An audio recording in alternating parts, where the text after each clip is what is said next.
Welcome everyone. We'll get started here in a couple of minutes. Didn't want to miss the go live time though, so go live and open it up for some chatting while we get started here. For some reason the patch is downloading itself and installing again this morning after I went and did all of this last night to ensure the game was going to be ready to play today. So we're at 71% here, so should be another 5 minutes or so, I think. And the game should start up, so hopefully if we can just be patient a little bit. Like I say, don't know why it's doing this. It was working fine last night, so we'll just see how it goes.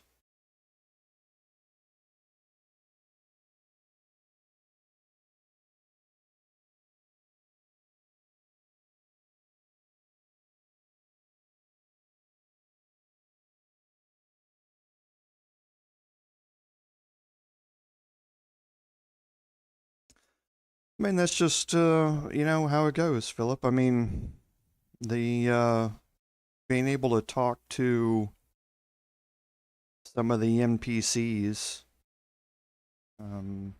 doesn't mean that you're gonna, miss out on a huge aspect of the game. If you didn't get to talk to Aemelium, then it just means that you miss some items that he might be selling, as well as the ring and that sort of stuff. But I mean, yeah, everybody. That's one of the things I get quite a bit about my playthroughs um, is that there are a lot of people that wish they had done certain things during their playthrough and that sort of stuff. And I think that's one of those things that is kind of a downside to the playthroughs. So I don't like giving people regret about the playthrough decisions that they've made. That's the great thing about this game is there are no right or wrong decisions. It's the same thing in tabletop. Whatever decisions you make just end up changing the way the outcome goes, but it's never right or wrong.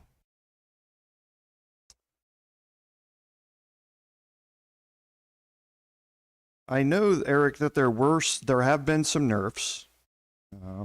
Well, balance changes. I'll put it that way because it's not really a nerf on a couple of things. It's really bringing some things more in line with tabletop in the way they were never really intended to operate in the game anyway. And some of the stuff we knew was coming. A lot of tabletop players knew that some of these things needed to be balanced. So there are a few things that have dropped your damage. Sorcerers and their sorcery points, again, we're going through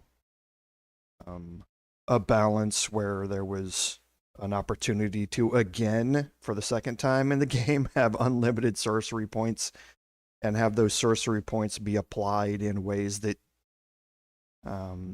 weren't intended from a spell power standpoint. And then obviously the range balance.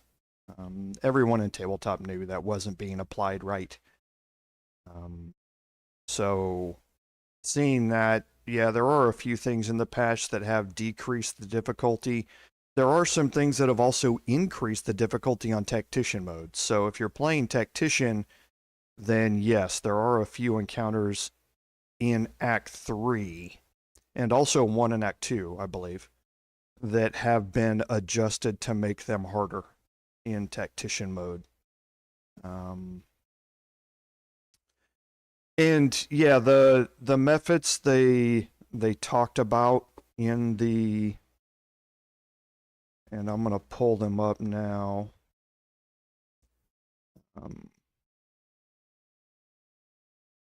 And take a quick look here.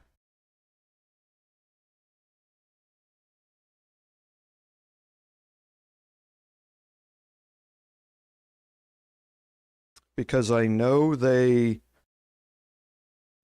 adjusted the radius of the damage that their death animation causes. but I don't think they upped the actual damage number. Let me look here and see if I can find it yet. Adjusted the damage radius of the death burst action taken by Mephit summoned through Conjure Minor Elemental. So the Mud Mephits in the Old Grove are summoned by the Woodwoads through a spell, Conjure Minor Elemental. And as such, the radius of their damage of the death burst animation has increased, but not the actual damage number. But yes, that just means that if you were used to keeping your characters a little bit more grouped up in previous playthroughs, then you may have to space them a bit further out. But they didn't adjust the damage number, it doesn't say. So unless they've done something behind the scenes that they didn't mention here in the patch notes. But yeah, Mud Mephits, and not just Mud Mephits, but Mephits in general. The Fire Mephits in the Grimforge, or the Magma Mephits in the Grimforge, that death burst is always incredibly annoying. Incredibly annoying. And that's why I've taken special approaches to, like I say, the Old Grove encounter in Act 1 and the Magma Mephit encounter in the encounters, plural, in the Grimforge, just to help counteract that.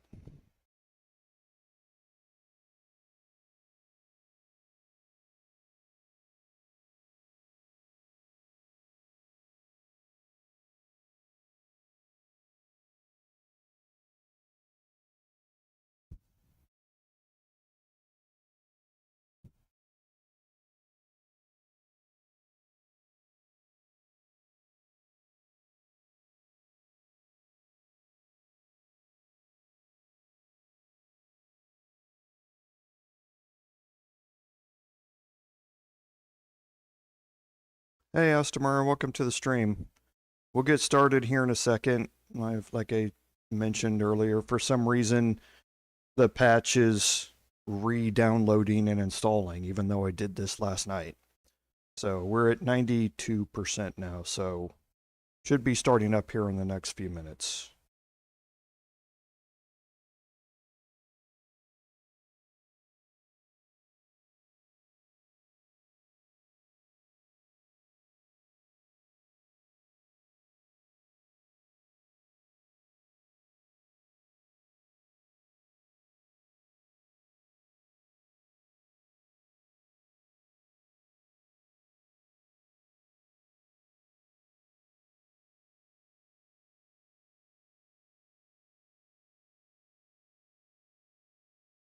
Oh yeah, there it gets. I read through every single line of those patch notes. It took me about an hour to go through them all.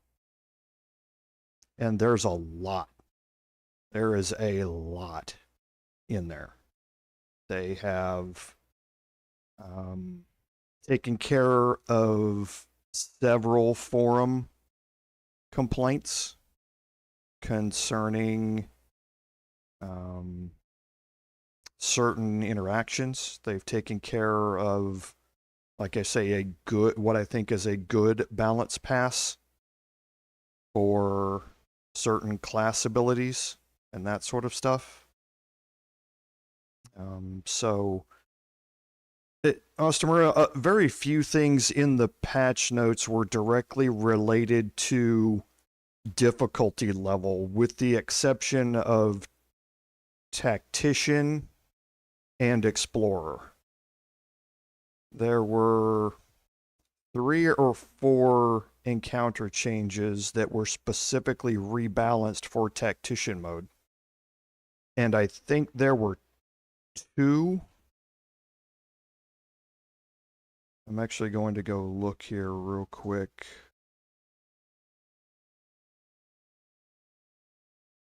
Yeah, two things that were rebalanced, 2 encounters that were rebalanced for, or 1 encounter, no, 2 encounters that were rebalanced for Explorer mode.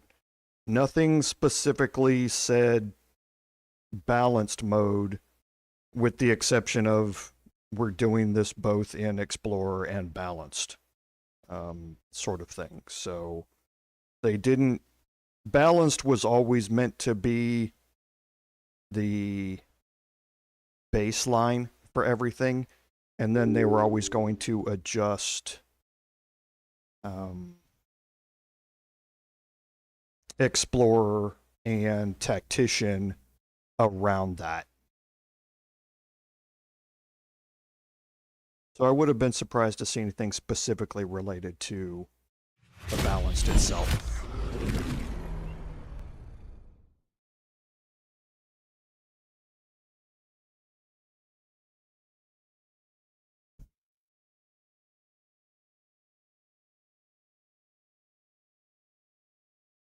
Okay, looks like we're going to be able to get started here, so... Again, sorry for the delay, everyone.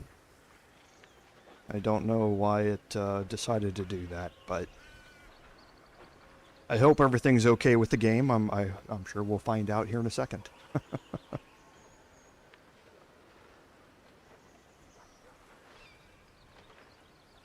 Ostamura, in Tactician... You really, really need to rely on pre-positioning of your characters.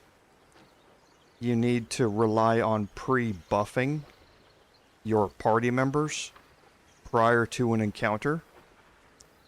And you really need to rely on synergizing abilities between your characters in a fight.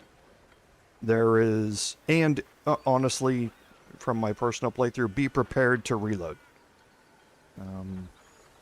Especially in a couple of encounters in Act 2 and a lot of the endgame encounters in Act 3. It's just, they can be extraordinarily difficult if you get thrown off in the middle of it, so...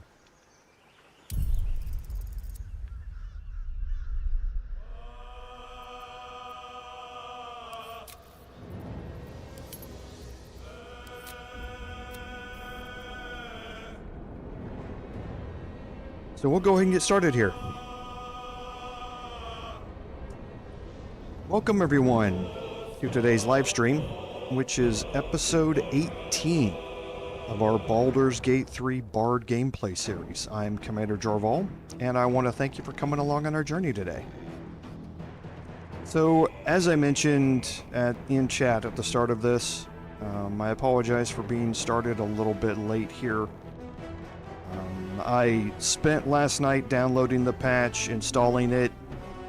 However, I did not start up the game itself. I just went through the launcher, and when the launcher said it was finished and started, I didn't actually hit play, and I don't know if that caused an issue of some type. It would seem strange that it would, because the game was patched in Steam, but when I got ready to start live streaming here, the patch started to re-download again. So, don't know what caused it. I'm hoping everything's okay here. Doesn't seem to have any or see any issues here. You're just kind of seeing a different intro screen here because I didn't have an opportunity to load the game and save it so it would be ready from the continue screen. So on that admin note, if you aren't aware, Larian released the biggest patch to date. Patch 4 is now live. It was released on November 2nd, which was Thursday, and it includes over 1,000 fixes, changes, and modifications to the game. And it is extensive. The changes have been made not only to base game coding, to include as El Scorcho mentioned in the chat, FSR 2.2 compatibility, but also the standard range of bug fixes and animation and conversation fixes, as well as another balance pass to bring certain mechanics more in line with tabletop mechanics of the same name, as well as balancing explorer mode and tactician mode in a few different encounters, especially, like I said, in Act 2 and Act 3. There is a lot in there. One of the things that Larian also put an extra emphasis on this time was taking player feedback concerning a lot of the player character aesthetic choices and modifications. And again, I'm not going to go through the entire list of patch notes because it took me over an hour to read every single line item that was in it. But there are a lot of visual changes. So you are able to do so much more with customizing the look of your hirelings that you bring in. There's new tutorials about both the mirror and the wardrobe from Withers. There's a lot of stuff that goes into that. And they really took feedback from the forums about people who wanted to be able to customize all of those things and put them into this patch.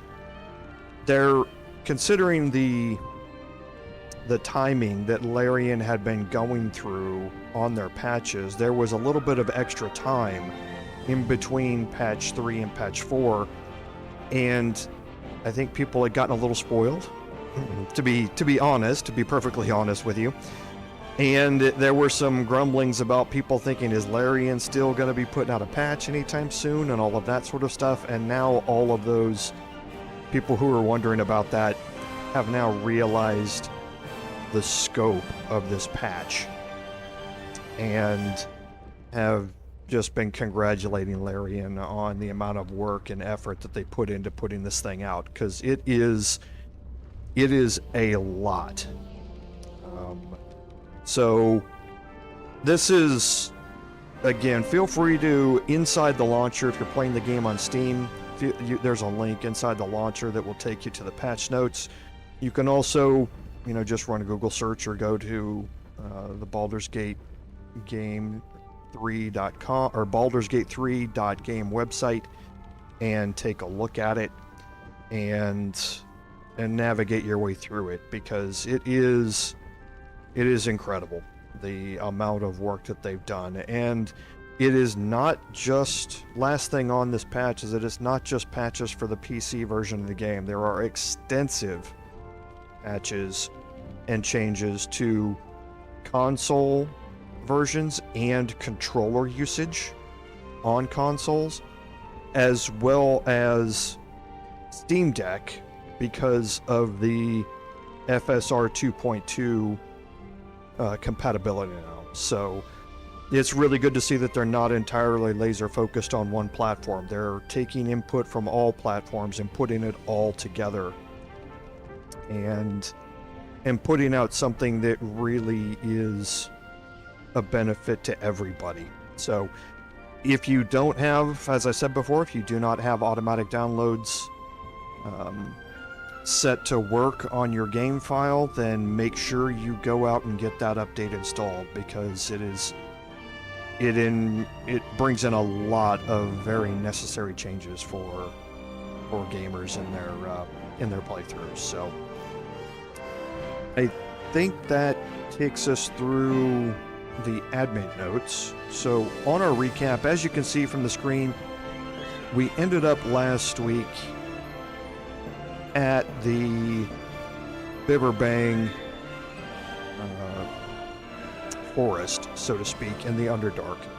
We had spent the remaining part of the end of last week's episode rescuing Balin, We jumped our way through. We threw some water on the torch so that things wouldn't explode. We jumped in, gave him the Misty Step scroll, and then he jumped out, and we put ourselves into a safe location so that we can clear this out.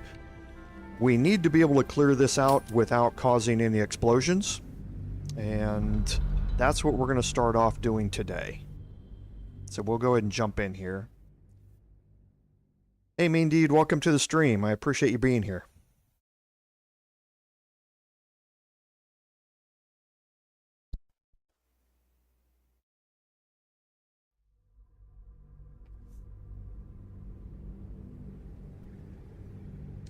And yeah, Philip and Ostamura, there's been a lot of talk about that, and how other studios are going to respond to how Larian operates here. So here at this location, actually I talked about this, and we have not put this out. The Bibberbang cloud of fumes is highly explosive. So if any of these Bibberbang burst at this particular time, the clouds are going to, even if you try and burst just this one here, the cloud bursts other Bibberbang around it and it propagates. And once the cloud gets far enough to reach this torch, the whole thing explodes. And when it explodes, actually I think I did set this off. The torch has relit itself after the patch. I thought we had done this, but chat, you guys I'm sure will remind me if I hadn't done this last episode. Maybe it's always just been surrounded by water, even out here outside of this pool, and I just deliberately never put this out. But I thought we did last episode. But I'm sure y'all will let me know. So please do. But if the Bibberbang cloud reaches this, the whole cloud's going to explode, and that explosion can remove this object here. This object here is part of a quest that we need to complete in our quest journal. Our quest journal here, which is part of the Find the Mushroom Picker quest. So once we pick this up, it will expand on that quest, and we'll be able to take it back and utilize that object for something else. So let's see if we have anything here on Lae'zel to deal with it. We don't. So I don't think I have bottles of water here. I do not.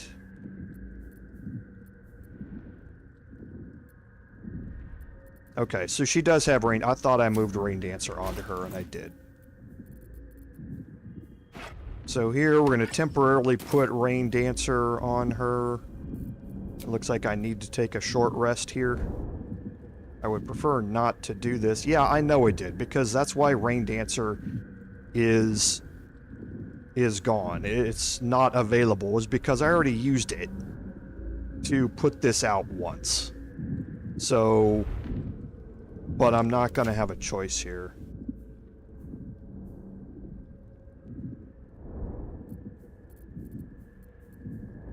Because I don't have any bottles of water anywhere on me. Oh, they changed the icon for the Potion of Mind Reading. They mentioned that they did that on a few objects. They just didn't tell you exactly which ones.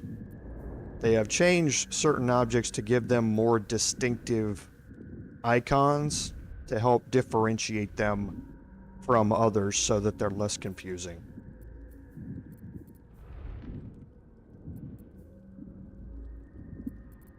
Okay, so yeah, I don't have any more bottles of water. So I'm going to have to take another short rest here. Enough time wasted. To get Rain Dancer back. And I will put that torch out again.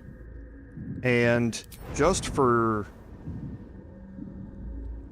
safe measure, I'm going to go pick this up. This may trigger the Bibberbang, but honestly, I don't care. As long as the torch is out, I'm fine. Okay, so now I'm going to jump back up here, and here gives you a good spot to be able to clear these out. You can also move back here into this corner. When the clouds go off, they don't extend this far. However, this gives you high ground, so it extends the range of your shots because of that additional height. And the goal here is to spend a few minutes and clear all these out. Now you want to make sure when you're doing this that your character up here doesn't move. Now up here on this ledge, they're not going to want to move very much anyway, because they're kind of stuck up here on the ledge. But if you utilize this corner back here, you definitely don't want to be focused all the way out here, because you may click on this and you can see a line coming out from back there, but what you don't see is that your character might have to move from this corner out to here to take the shot, and moving out there would trigger the Bibberbang. So that's the downside to using this corner back here. So if you're going to use it, make sure that you can always see your character at all times when you're doing this. I've just made it a habit that it's always showing up no matter what. And now you can see how that cloud propagates. So even if you shoot one, it triggers them all. And if it reaches a fire source, you've got a problem. So what you want to do is just spend a few minutes going through here and triggering these. You can use certain AoE spells to trigger these as well, as long as it's not fire damage. If you use something like thunder damage and that sort of stuff, you can certainly destroy these in groups. Like I say, the only thing that you don't want to do is get these near an ignition source. So cleaning these out is just going to take a couple of minutes. This was much worse in early access. The fog clouds lasted something like 32 turns or something like that, and each turn was 4 seconds, I think, or something like that. So it was 4 to 6 seconds, so it was a long time you had to wait for these clouds to disappear. Larian realized that this is one of the methods that people were going to be utilizing to do this, so they shortened up how long the nauseous fumes last in the full version, which, after playing through this as many times as I have in early access and now the full versions, I thank Larian for that in a bunch of different ways, because it was a royal pain to have to wait that long just because of a fume mechanic that really could have been shortened. We'll just spend a few minutes going through here, knocking these out, and there's always one or two that I miss. I did pretty good in my Paladin playthrough of clearing them all out, but there's always a couple that I miss the first time around, and I have to renew a cloud somewhere because I missed some. But you want to make sure you get them all cleared out. Now, Bibberbang without a fire source is not necessarily deadly. It's just more annoying. It does cause you... There's one hidden in there.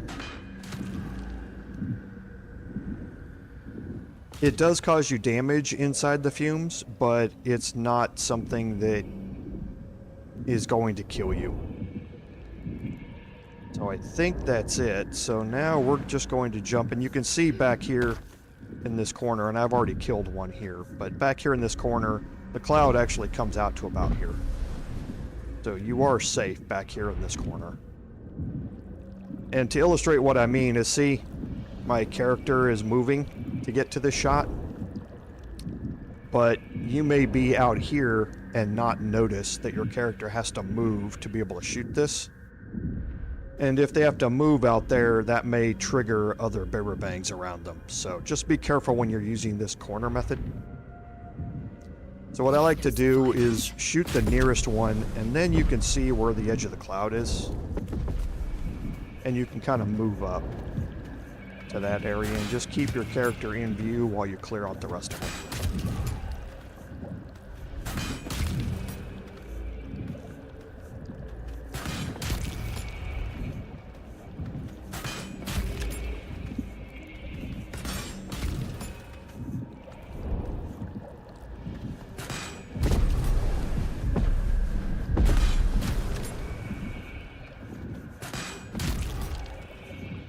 Like I say, just take your time.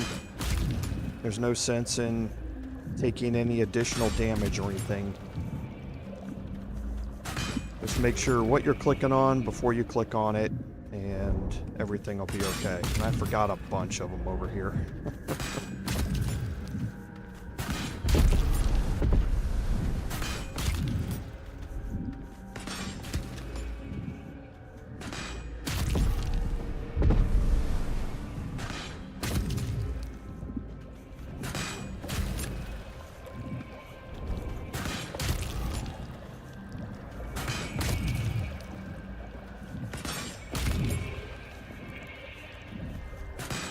And like I say, there are a bunch of different ways to play this. The object that we're about to pick up is not a critical object in any way. So, yeah, I know, Philip, it's not exactly the most engaging gameplay that you're seeing here. And when I did this on my Paladin playthrough, I apologized for it there as well. This is me just being completionist me. Is basically what it is. You do not have to gather this item. If you end up accidentally destroying it, it is what it is. It's not going to keep you from progressing or anything like that.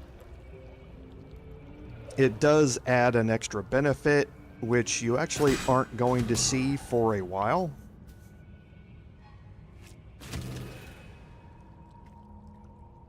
But I think that clears everything out.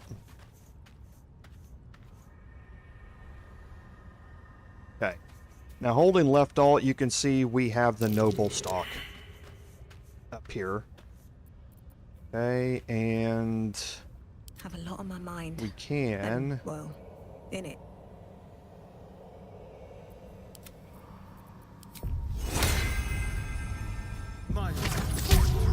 Looking ahead. What path lies before me? bring up another of our characters. Because there is a dirt mound out here.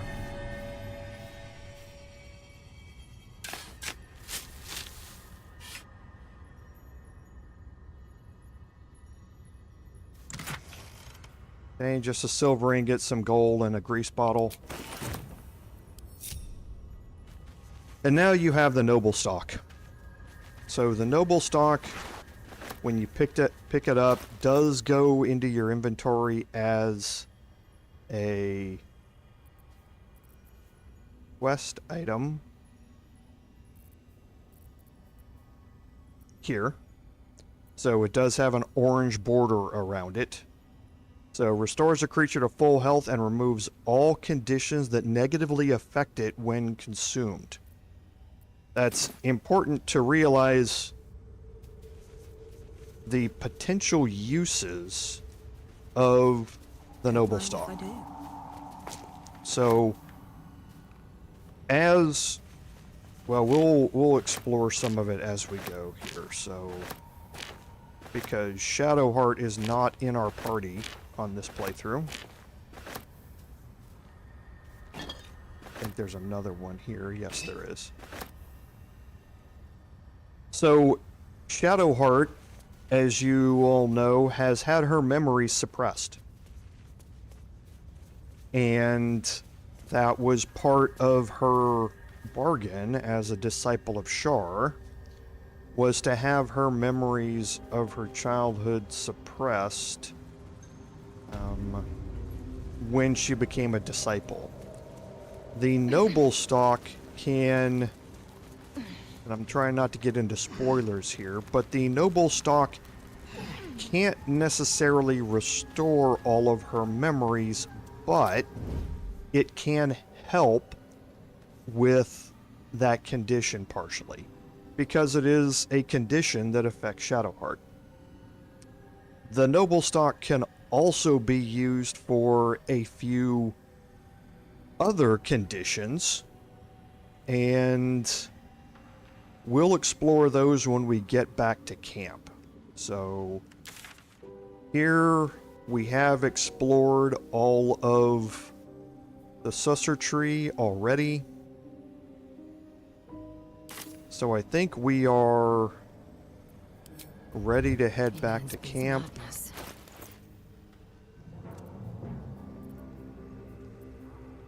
Okay. So, yes, we are. We'll just put this back here, and we will take this opportunity now to head back to the Myconid colony.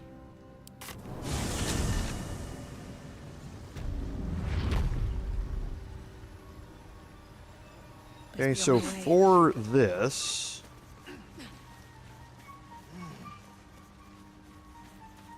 you want to head down here. Did you bring the Noblestalk? The what? Noblestalk? The mushroom? I knew I was forgetting something. What? Sorry, love. Absolutely worthless. That old idiot. Okay, so we can talk to Balin here. My friend, Bibberbang. Curious, beautiful, but dangerous. Next time. More careful next time, for certain. Thank you for your help.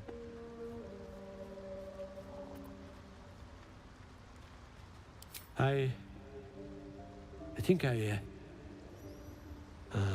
anyway, what were you saying?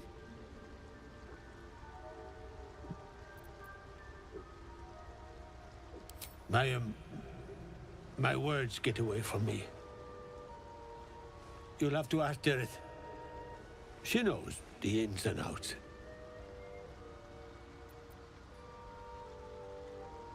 Noblestalk. Yes, Dereth needs Noblestalk. Mushroom. Good stuff. And the ledge.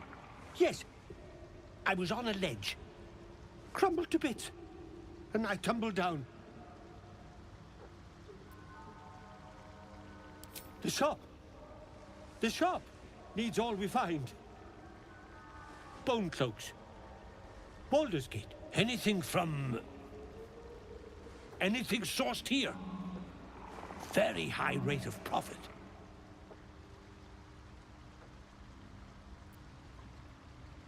Mushroom. Powerful. Dirith wants it for a brew.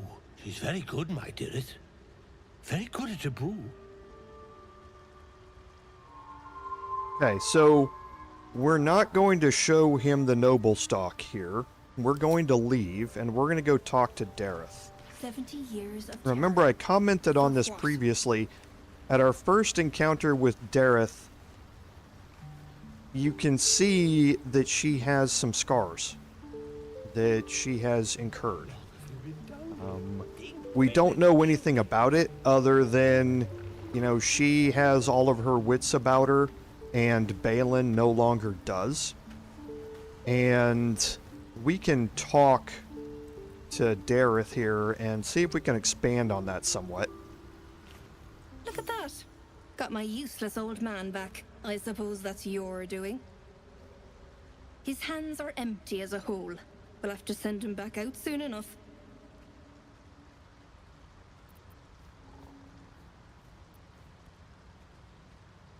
Love? Never heard of it. Balin's meek now, but he used to be a rotten old bastard. Treated me like an old shoe for 70 years. Losing his mind was the only good he ever did by me.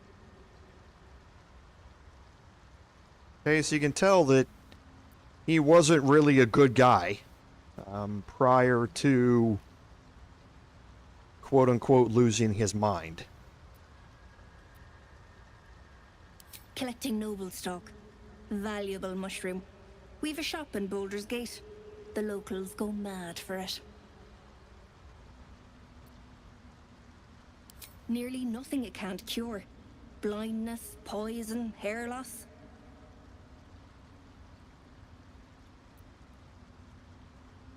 Probably. But Balin in his right mind wasn't worth half of Noblestalk. I know him better than anyone. Got the scars to prove it. Okay. So, as she talks about there, the Noblestalk could probably cure his memories. And that is also applicable to Shadowheart, to a certain extent. So you can give Shadowheart the Noblestalk, and there's an entire cutscene that goes along with that as well. However, I'm going to give Dareth the Noblestalk here. Again, there are multiple ways to play this, as I've mentioned, so feel free to explore whichever way you want to. And again, this is going to open up something later on. They have a shop in the city of Baldur's Gate. Ah. To no surprise of mine, you're more competent than Balin. Go on then. Hand it over.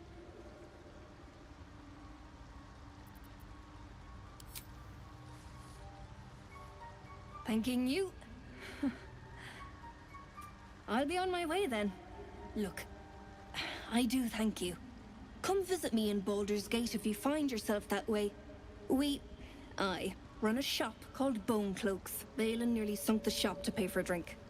When he was of his own mind. This might allow me to hang on a little longer. You take care out here. Okay, she's going to give us a reward here. The gloves of uninhibited Kushigo. And we'll look at those here in a second. But again, you can choose to give the Noblestalk to Balin, you can choose to give it to Dareth, or you can choose to give it to Shadowheart, or you can just, sell it if you would like. And they all have different outcomes that go along with them. So feel free to explore the different options. So here we picked up the gloves here. Now, the gloves here really come into play with a couple of specific types of characters. So you deal an additional 1d4 damage with throw attacks and attacks made with improvised weapons. So, and yes, Eric, that's exactly true. I forgot about that.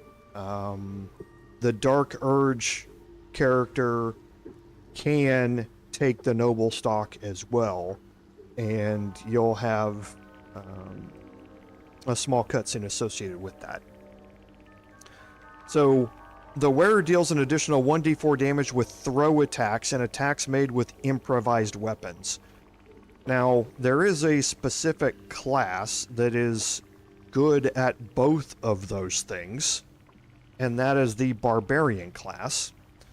So this would allow them to deal additional damage when they are throwing objects or enemies. You can pick up certain size enemies and throw them.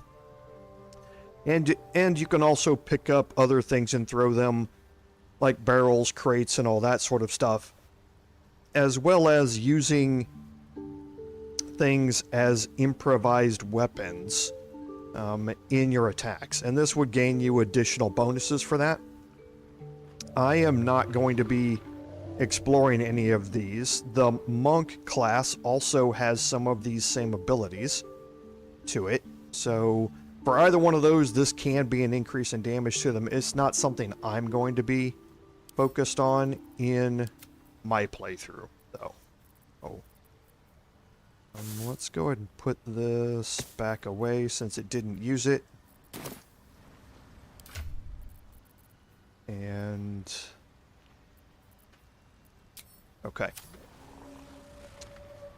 So, you can still talk to We'll Dareth. be clearing out soon enough.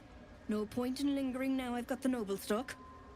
She's going to remain here for a while longer for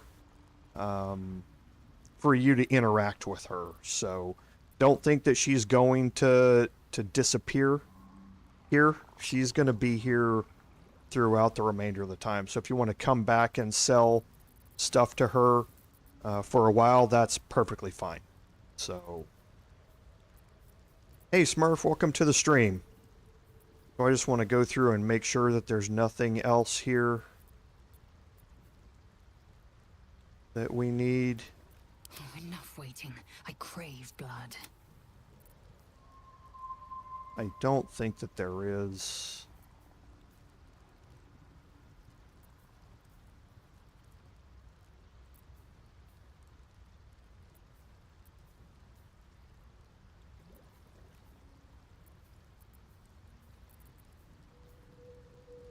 Yeah, it doesn't look like there is. So I think we're fine with the rest of it.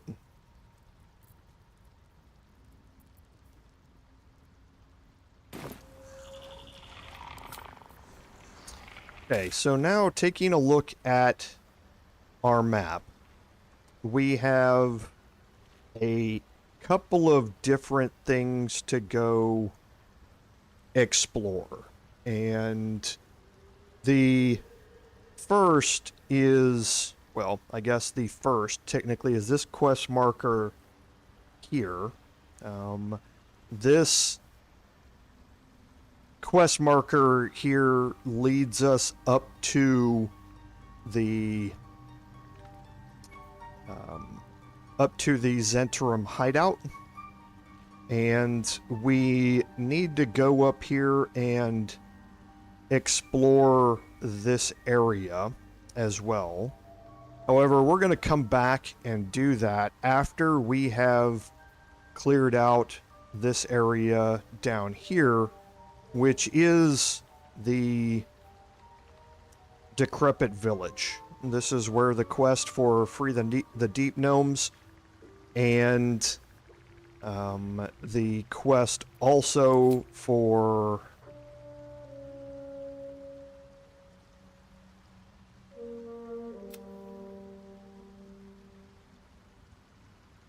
oh, did we not talk to...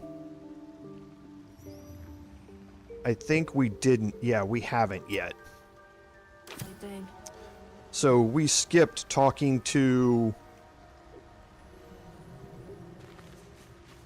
Sovereign Glut here, or Sovereign Spaw here, right? Yes, I don't think we went up and cured Thula, but we did not talk to Sovereign Spaw yet. We delayed that so that we could leave without dealing in interaction with Sovereign Glut. But now we're going to go ahead and talk to Sovereign Spaw here. And be careful when you're clicking around Sovereign Spaw, because you can actually accidentally click on some other things that might anger the Myconids. I need a quick word. What is the creature doing to those corpses? Sovereign's thick fingers stroke the corpse at its feet. A droning melody greets you as the creature turns its gaze to you. Flesh talker, I show you a memory. Watch and listen. A violent vision grips you. Duergar, dark dwarves chopping Myconid remains. They broke our peace. They killed our young. The Sovereign's song slows to the pace of a dirge. It is still in mourning. We laid waste to many, but intruders remain. Lakewood. The Sovereign Song halts as it measures your worth. I sense your resolve. You will find Duergar invaders near Lake's Edge.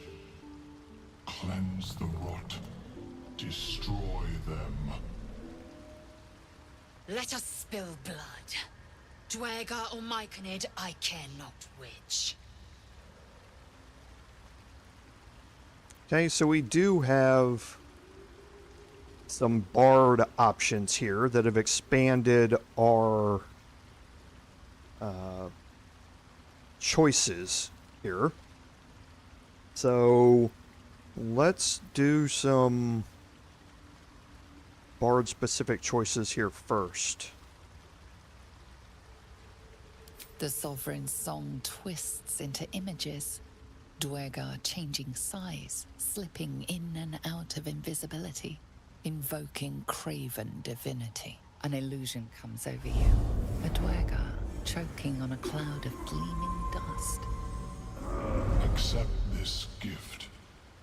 It will help you exterminate.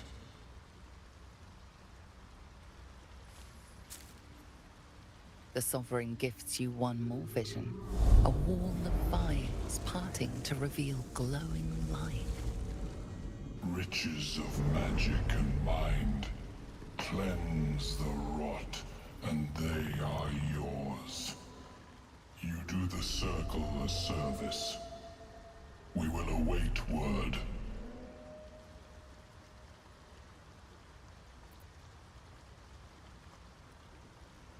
We breathe life into our enemy's flesh. The dead make a fine host for my growing children.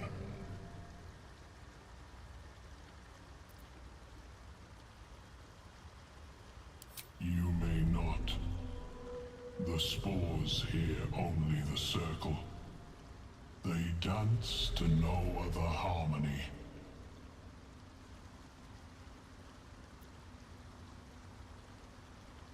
The Sovereign says nothing, but you hear appreciation in its song.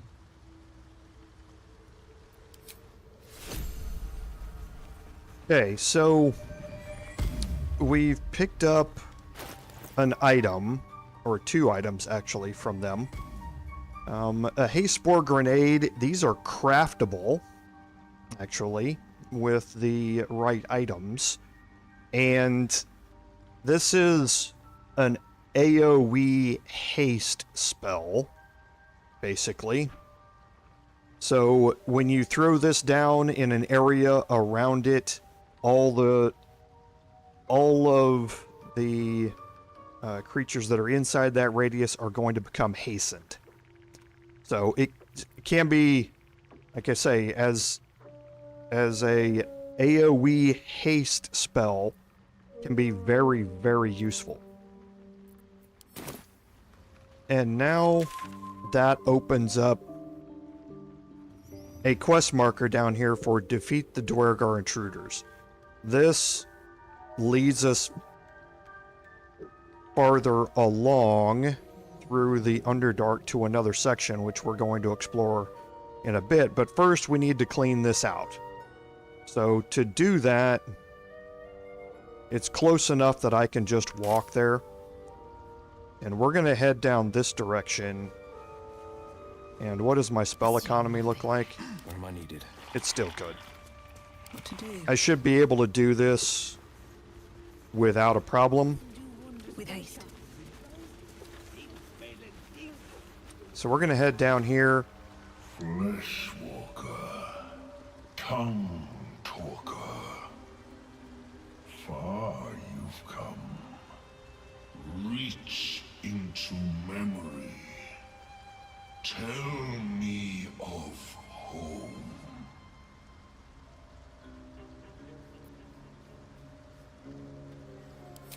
It reveals its own home in reply.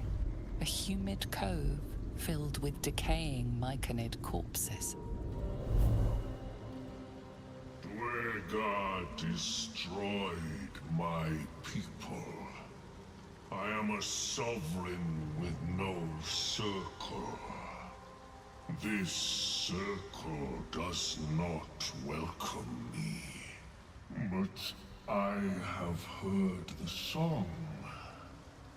You mean to cleanse the Duergar rot. I mean to join you.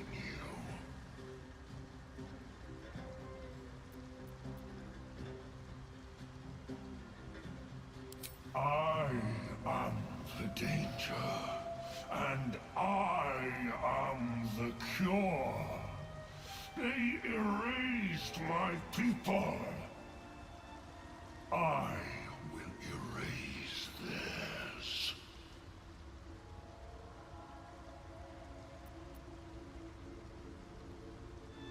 In death, your foe becomes your ally. I will raise it. You may command it.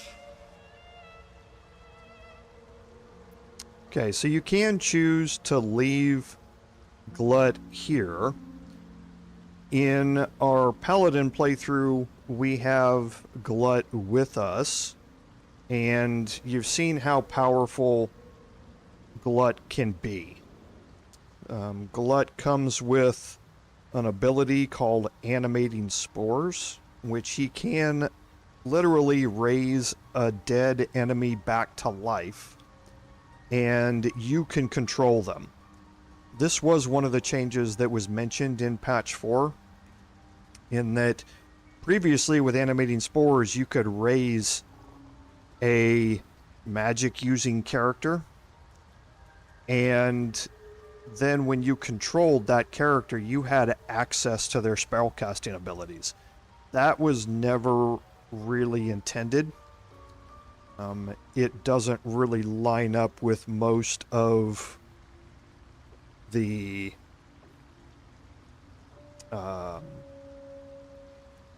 rules concerning animating spores in tabletop.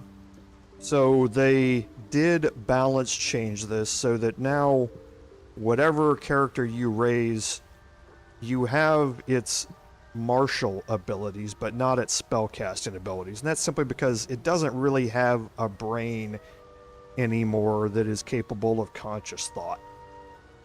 So, but what can make Glut very powerful is that you can raise enemies that you have defeated, such as the Hook Horrors, which can be very deadly, as well as you can raise the Bullet.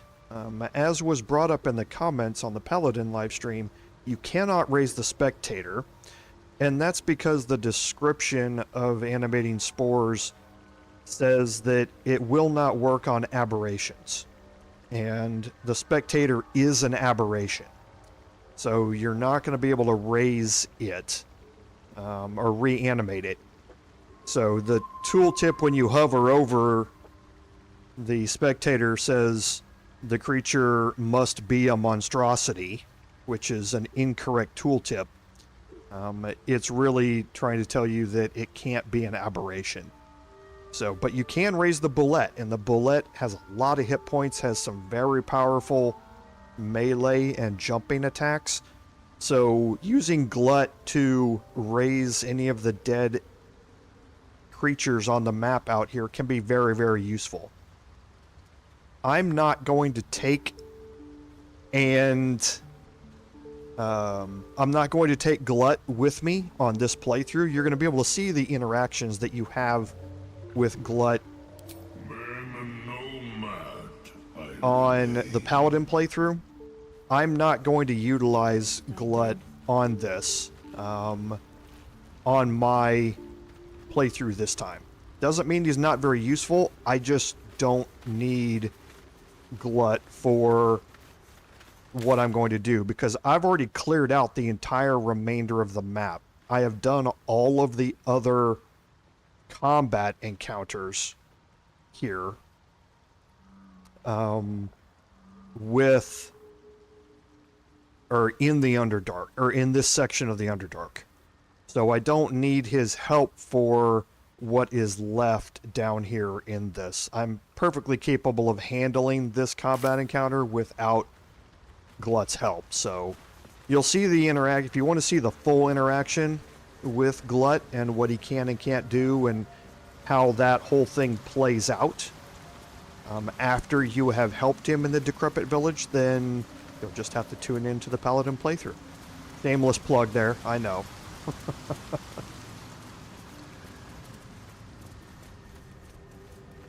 Okay, so we're going to head down here into the Decrepit village. So there are multiple ways to get into this area. We do have some rope netting here, which will take you down to this area here. You have a pathway here that takes you down the ramp and through some bridges to get down here as well. And then once you're down here, you have different pathways. You have a broken building to explore over here.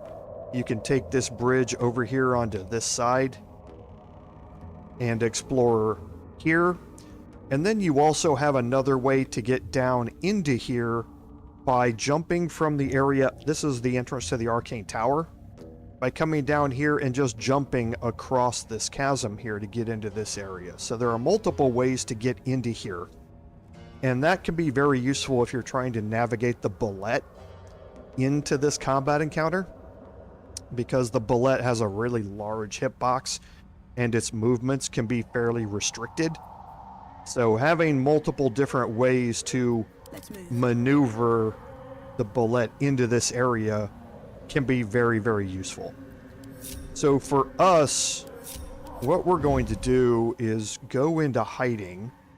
And the reason for that is that we're going to head down this way and get into here. And it's going to become readily apparent that our combat is going to get kicked off relatively quickly here.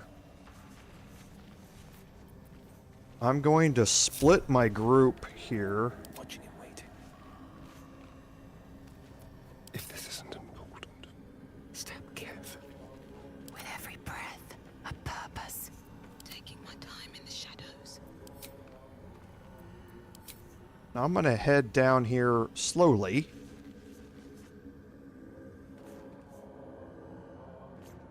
As I go.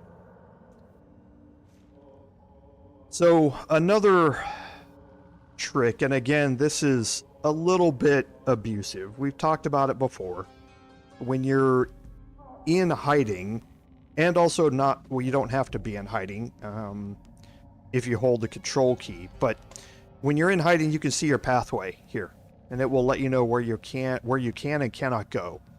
So if I'm holding here, I get to a certain point here that I can't reach it. It wants to path around it. That lets you know that there's something here that you can't see. Now, getting down here is a little tricky. Remember what Sovereign said in that the Duergar move in and out of invisibility quite often, and that's what's happening down here. Prime spot for an ambush. Okay, and you did pass a perception check here about the possibility of being ambushed, and now you can see that we have seen Gek Cole here. So Gek Cole is ambushing. It can only be spotted with a successful perception check. They also, Duergar in and of themselves, have dwarven resilience because they are dwarves. So they have resistance to poison. They also have advantage on saving throws against poison. And they have advantage on saving throws and against being charmed or paralyzed. They also have the ability to Grim Harvest. So for the spellcasting versions of the Duergar here, once per turn, if they kill a creature with a spell, they can regain hit points equal to twice the spell slot level used. Or, however, if they kill you with something like Necrotic Touch or something like that, then it's 3 times their spell slot levels. So this can be a way to heal themselves while they cast spells. Now, this also has Gek Cole here, also has the Scourge of Pests due to the weapon that he's carrying. So we'll learn more about that once we finish this encounter. All Duergar have sunlight sensitivity, so they have disadvantage on attack rolls and perception checks that rely on sight. So that can be utilized as well.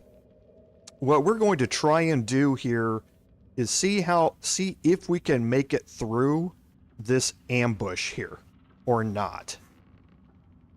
Because you cannot see the perception cones. Okay. So there is an important thing to realize. So, prime spot for an ambush. Lurgan failed a saving throw against me. That Lurgan was invisible. He failed a saving throw against me, and the reason that he popped out of invisibility is because of Volo's eye. We have the see invisibility permanent condition, so as long as we get within 9 meters of an invisible creature, it needs to pass a dex saving throw or lose the invisibility. And this is why you want to come down here with your character that has Volo's Eye equipped if you're not familiar with this encounter. Okay, now again, moving farther toward this area, we're going to get into an area where we cross detection cones, and we could get popped out of hide before we get within 9 meters. So we're going to start taking a chance here the closer we move around through here.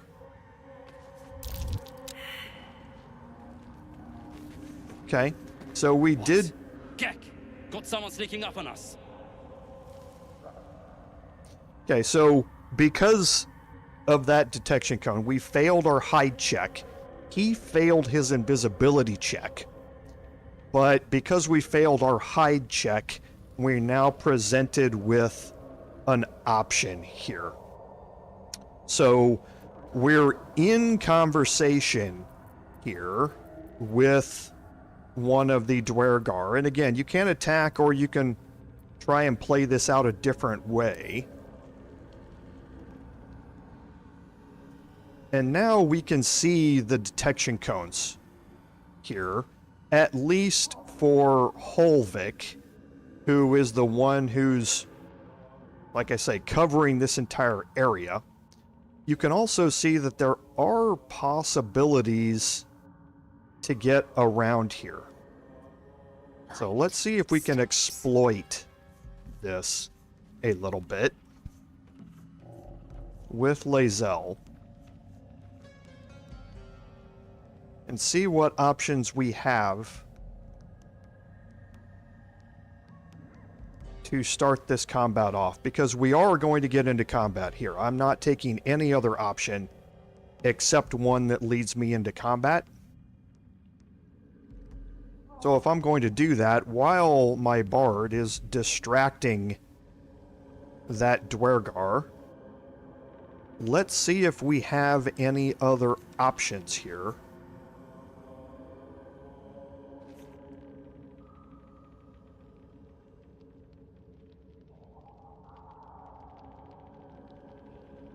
To get me into a different location. Know what to do.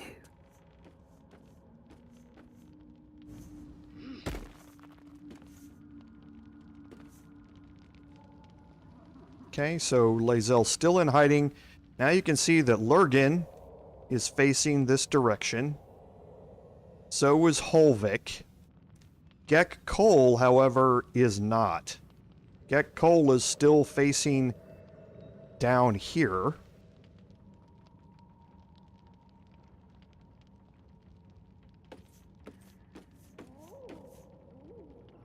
But again, the detection cones are a little deceiving down here.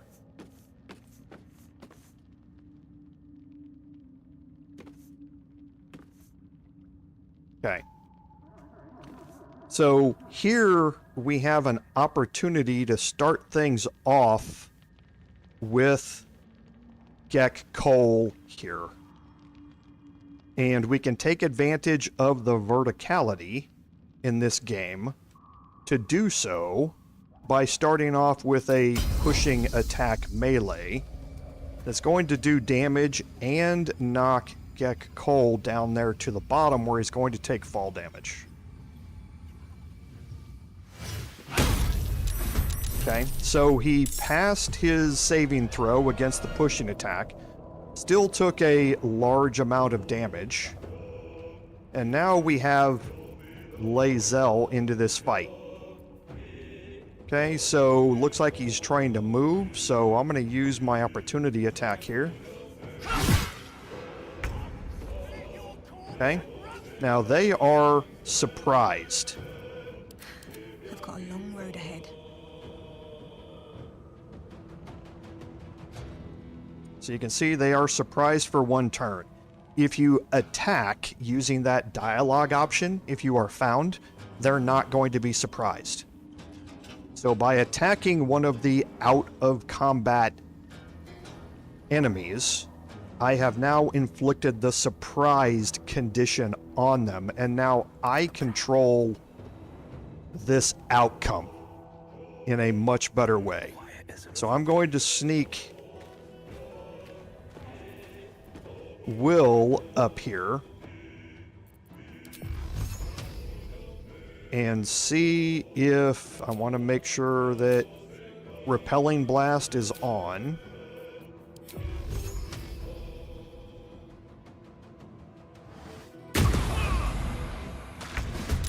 Okay. So you can see that he took a bunch of damage due to fall damage landing down there on the ground when I pushed him off from all the way up here. So again, the verticality here, take advantage of it whenever you get the opportunity to do so. And now the detection cones have opened up quite a bit, so now I can path in here quite a bit easier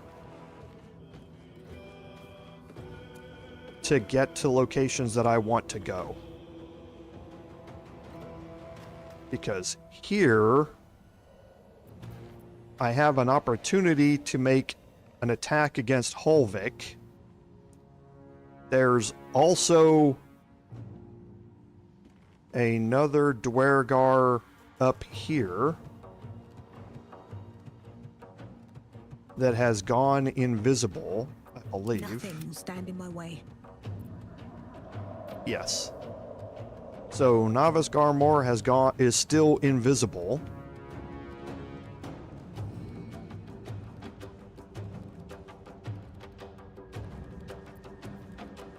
So let's try here and initiate. So I'm still a little bit out of range here to be able to do it, it looks like. I'm guessing it's the range. Yes.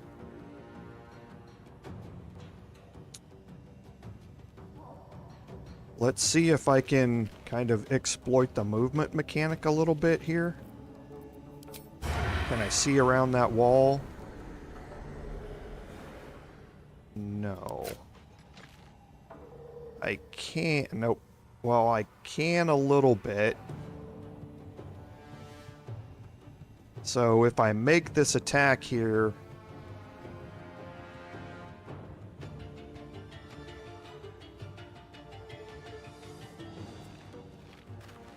it would apply sneak attack damage anyway. Let's try and move him a little bit over here to the left. You can actually shoot through these little gaps in the boards if you are perfectly lined up.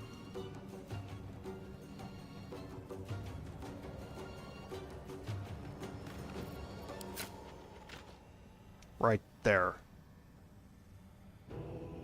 Yes.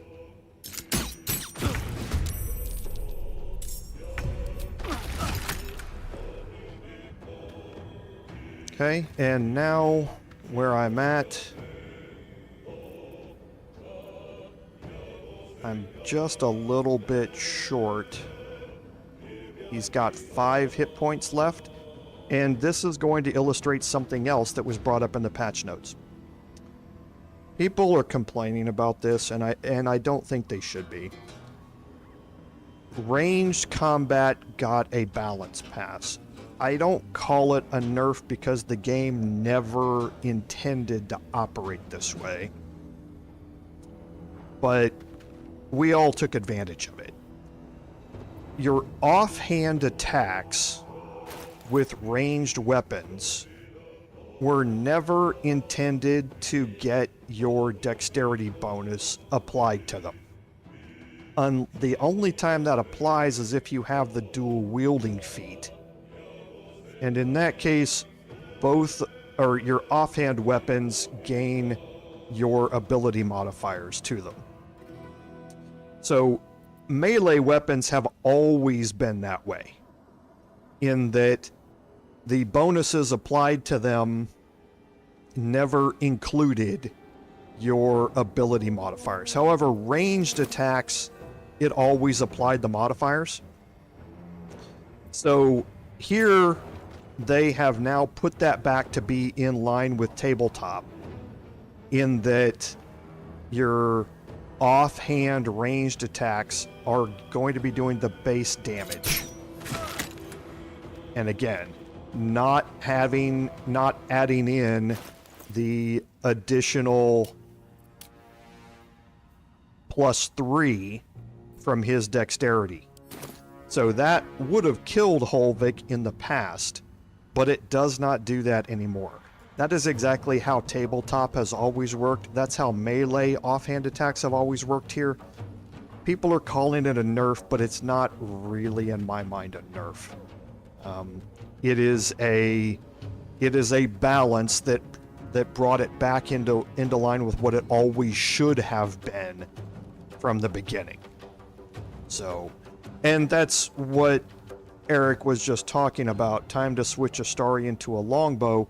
Now we get into a discussion as to whether or not having an offhand attack with a weapon that doesn't do additional bonus damage is more useful than just having the increased base damage from a standard attack. Because this is 1d6, a longbow is going to be 1d8.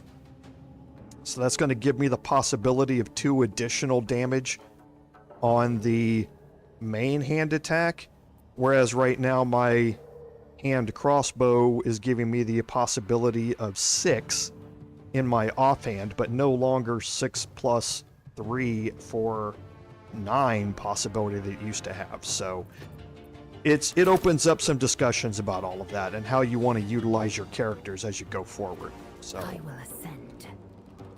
So here with Lae'zel, we now have our extra attack, and we're going to try this again. Okay, so we saved again. Doesn't really matter that much. Let's go ahead and get a pommel strike here. Okay, and Gek Cole is temporarily knocked out, which is good. And now we're going to move up here away from Gek Cole. On the move.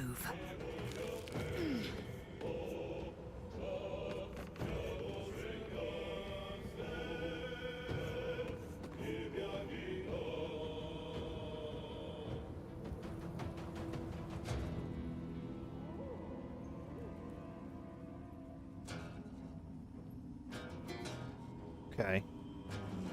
So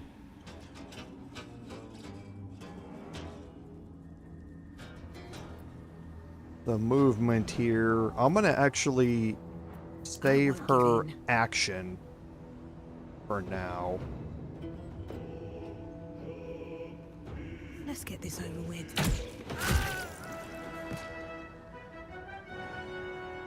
Time to press ahead.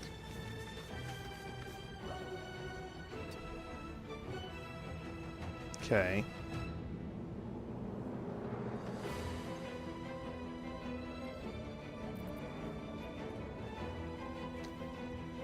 think that's fine for now. I was hoping to be able to see something. I'm still going to hold her turn. I've missed this. Astarion is done. Strike. Forever dauntless.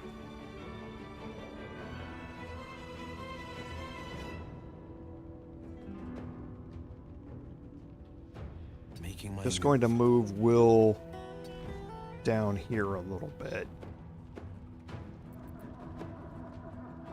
I will ascend. Okay, and I think I am going to hold. It doesn't matter. I'm going to go ahead and hold this. Okay, so Novice Gargan has moved down here.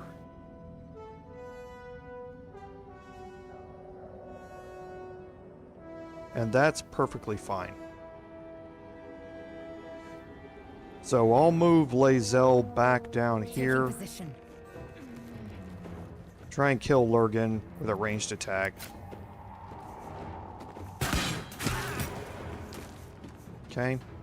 And one thing that has been added in the full version compared to early access is the number of ladders.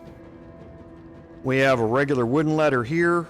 We have a rope ladder that's always been there. This wooden ladder was added previously, and we always have the rope netting that's over here. You can, for all intents and purposes, trap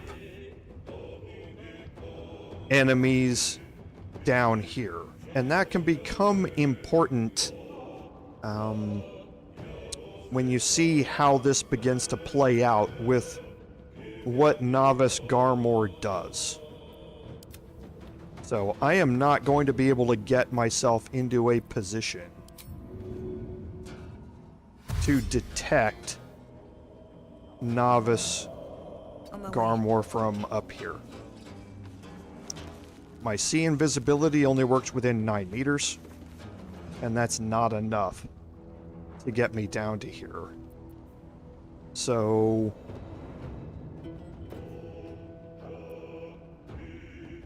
let's, before I end the turns here,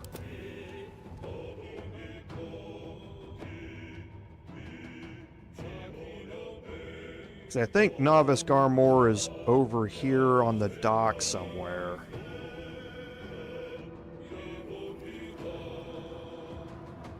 Might be around in here or something like that.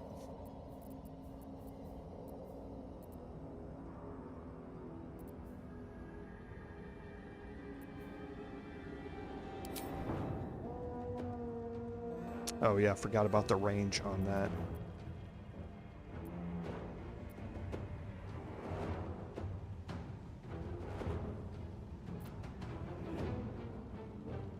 I think we're gonna leave Will up here again, Making my move. Time to strike. and we will just wait Let's have some courage. for Garmor to make his move. Because he's going to initiate On the way. combat here on this turn. So he'll come out of out of invisibility to do this. Blood comes easy these days.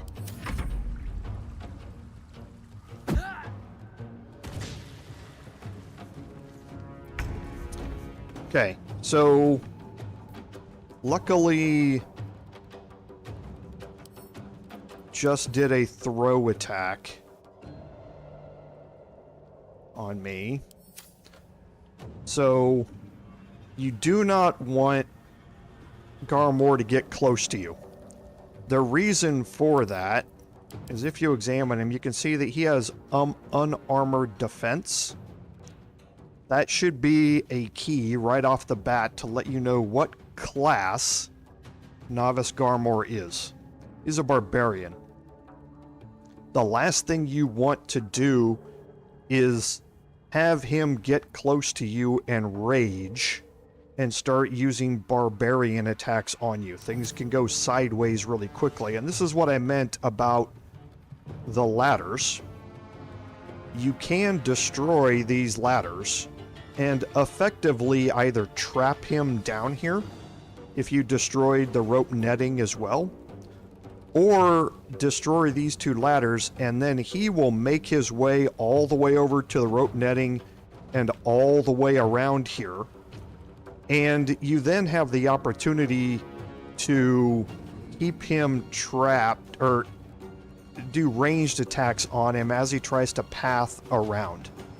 Now, I have actually seen him once jump from here up to here. I've replayed that playthrough half a dozen times, and I've only seen him do it once. I didn't think he had the strength to be able to jump that high.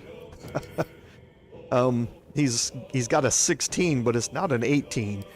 But I have seen him jump up here once. I think it's just incredibly rare that he actually does it. Every other time, if I've destroyed the ladders, he's tried to path up here, gone all the way around, and you can just ranged attack him the entire way that he's trying to close the distance with you. We're not going to have to do that here because he's outnumbered 4-1. If you brought the bullet into this attack, his being outnumbered is even worse. So he's not really that big of a threat here, in my opinion. That can always change though. So to start this off, we're going to bring Will down here and see if we can knock him back a little bit farther. He's got high strength, so he can resist that a bit. And then we're going to try and also, and I should have used Hex on that before I did it. That was just a waste of additional damage and a waste of a strength check that I could have lowered to help him resist that even less. So much for I'm peace. going to destroy this ladder here. So as part of this, I will ascend. what did that lower him down to? 33 hit points.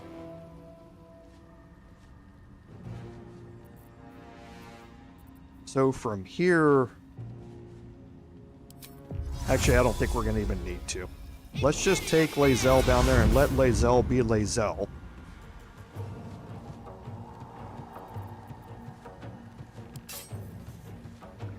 Actually, let's try while we're here.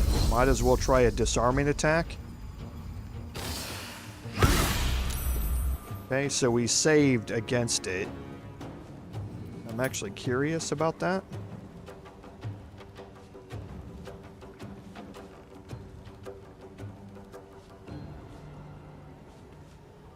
Okay, so he just barely passed it.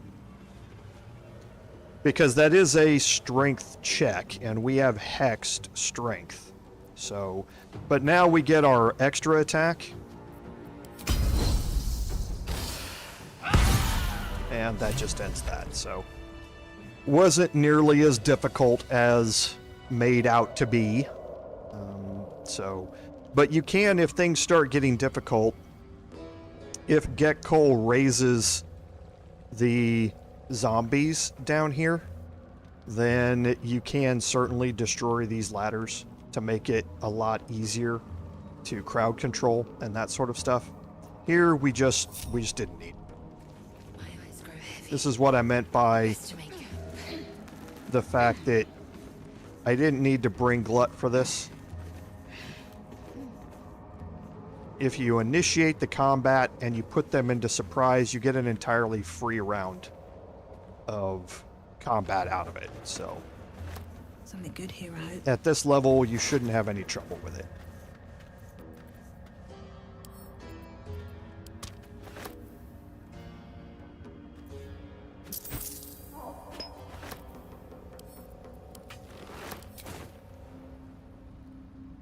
You can read the faded logbook here.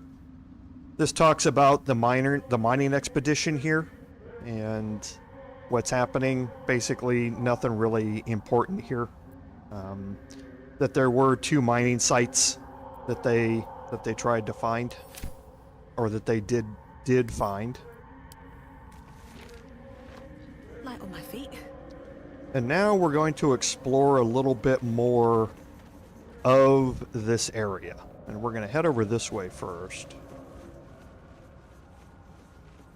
So make sure you hold left alt as you go through here.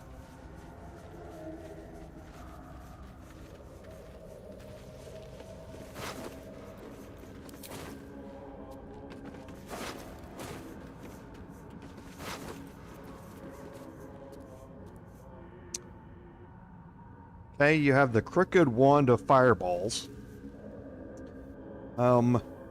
This is an interesting object. So you can see from the inspection on it that it casts fireball, is what it does. You can use an action to cast fireball from this broken wand. All very nearby creatures must make a dexterity saving throw. Targets take 8d6 fire damage on a failed save, or half as much on a successful one. So the metal of this wand is dented all along the shaft, and the tip is bent entirely out of place. It's trying to give you a hint here as for the usage of this wand. Basically, don't. Unless you have a way to mitigate that. And you can mitigate it with fire resistance and high dexterity to make your save. And then again, when you take half damage again after that. But this wand, as soon as you use it, is going to explode in your face. So that can be, again, useful, but it can also not be. So one thing that I've never tried is to see if we can target any of this.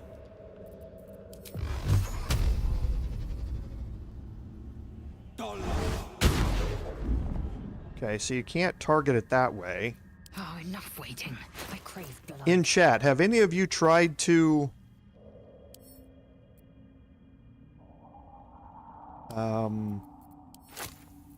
see if there's anything behind this?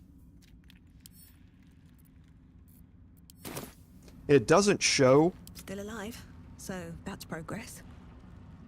that there is. If you walk up here, you can see it doesn't show anything, but sometimes on the mini map,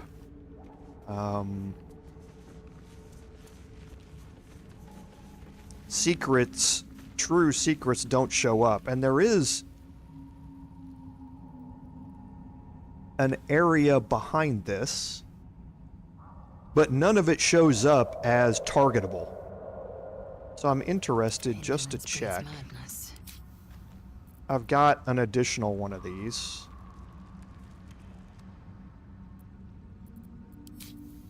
Let's just see if you can.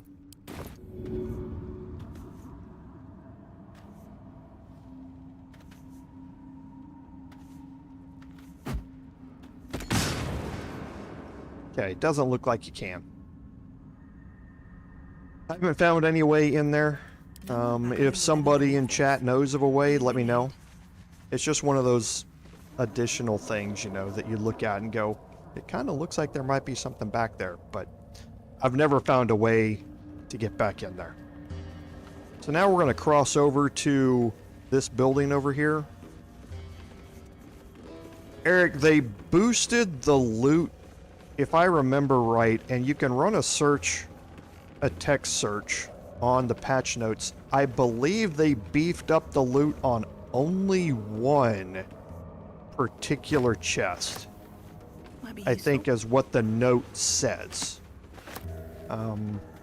Feel free to look at it though and correct me if I'm wrong.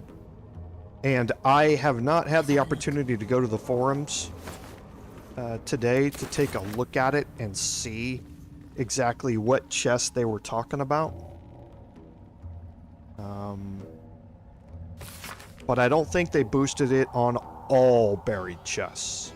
I think it was only on a particular one, but I could be wrong about that. So this basically is just a diary about Wolbrin. You learned about Wolbrin from Barkus, the gnome who was tied to the windmill. So this is a diary of his, so we're again on the trail of Wolbrin, trying to find him because, again, Barkus was trying to be reunited with him. When we saved him from the windmill. And now, holding left alt, you can see that we have holes that are showing up here. Okay, I'm going to do this, and you can see that there are 1, 2, 3, and the fourth one's over here. Just rubble and dust. Okay, nothing in that one. Nothing there. Is that a bone? What a treat. The wall is riddled with holes. A suffocating stench of long rotten meat wafts out. So, Astarian only has a +1 from wisdom here. Can't give up now. I think that's still going to be the highest, yes. But I don't know if proficiency... See if I have survival proficiency. No. Yes, Lae'zel has survival proficiency. So either Lae'zel or Will, but Lae'zel's going to be the best. Eager for battle. The wall is riddled with holes. A suffocating stench of long rotten meat wafts out.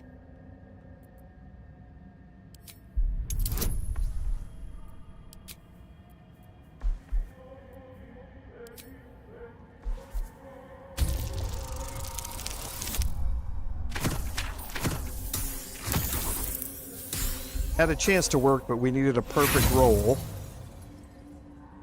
I've got 4 inspirations, so I'll roll it again.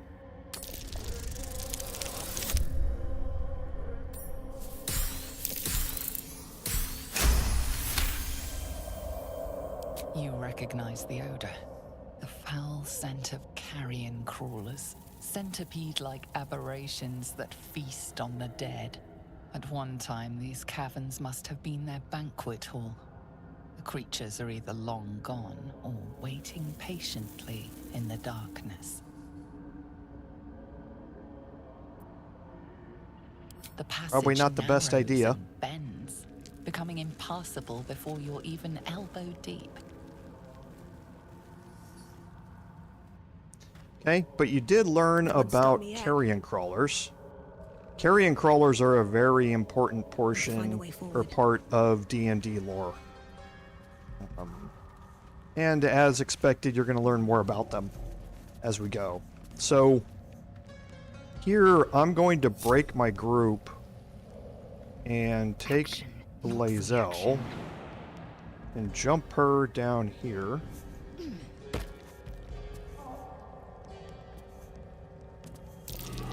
Okay, so she did pass a perception check to find the gold necklace hanging here.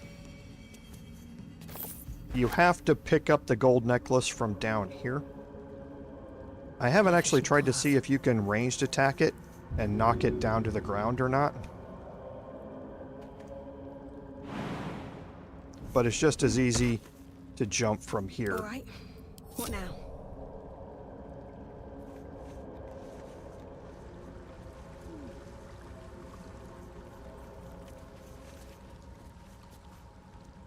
Watch your back.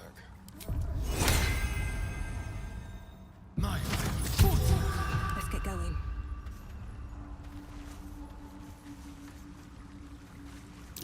That might be worth a look. Okay, so there we do have a dirt mound.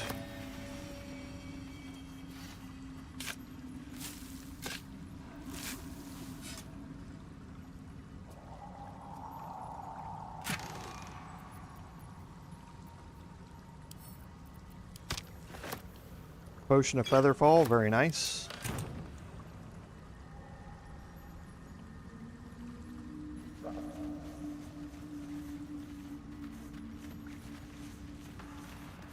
And here there's a blue cap. Always room for more. And some mind my more step? crafting supplies.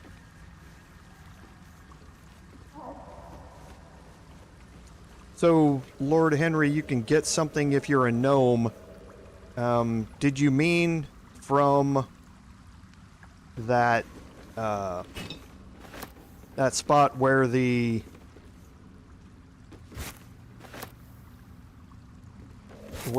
executed gnome and the kind of cave-in was, or at the holes where we investigated for the carrion crawlers?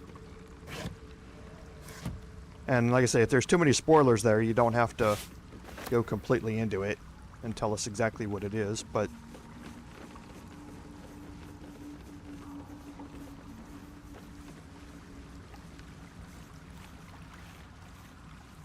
with the chat delay, it's a little hard to keep track of exactly what I was talking about at the time that your comment came in. The holes? Okay.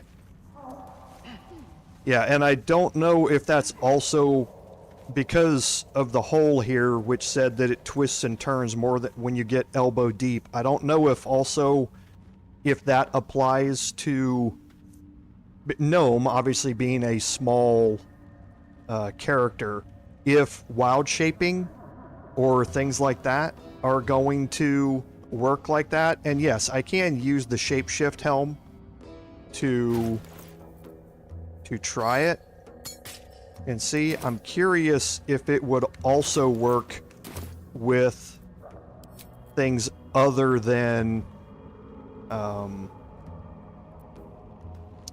just a gnomish class. For instance, if you wild shaped into a cat or something like that.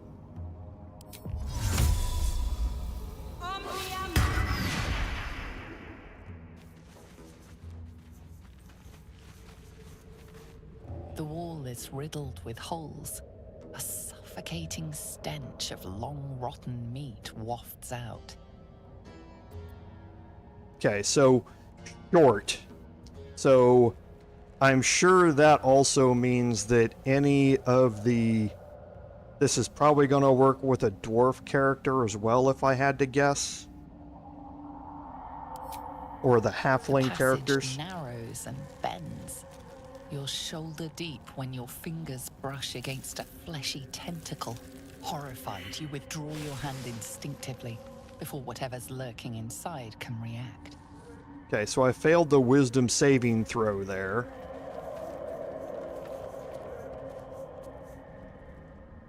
I'm actually interested now. Yeah, I think that's right. I think it would work with any of them that are short. I'd be interested to see how the Druid's wild shape affects that as well. If you wild shape into a cat or something like that, if you're able to get that same interaction there. So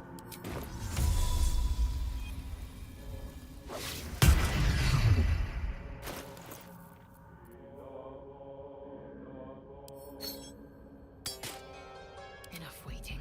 I crave blood.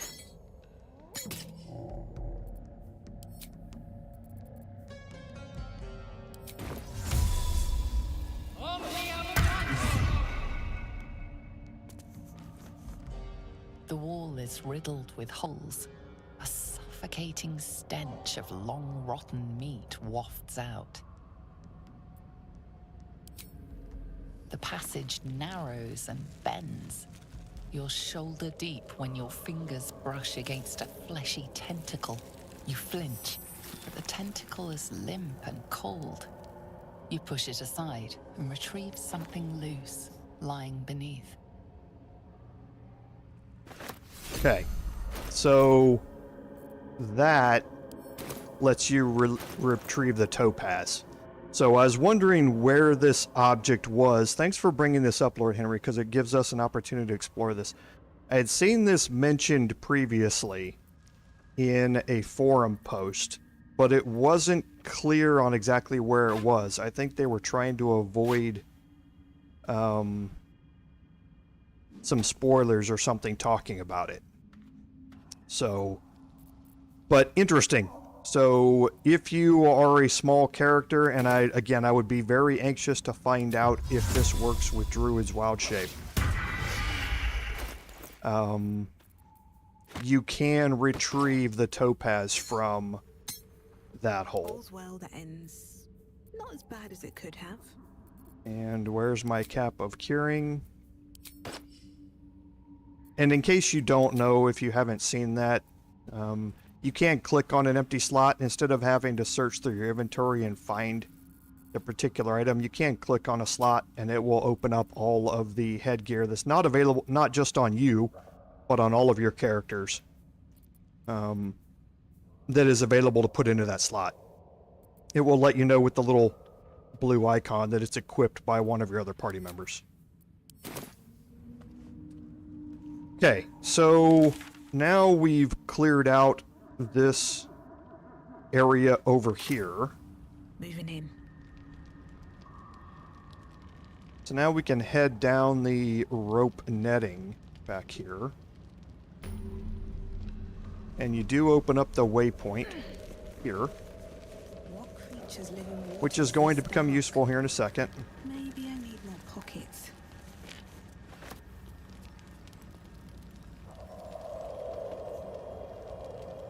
Yes, I don't think it's possible to get back here. Yeah, I know that that is marked as a chasm here, just to prevent you, I think, from jumping across there. We'll try it with Lae'zel, just because she has the strength. Yeah, she's not able to jump over there either. Again, there's nothing marked on the map that would lead you over there. However, there is a walking pathway shown down here. At least for a little ways, which is very strange.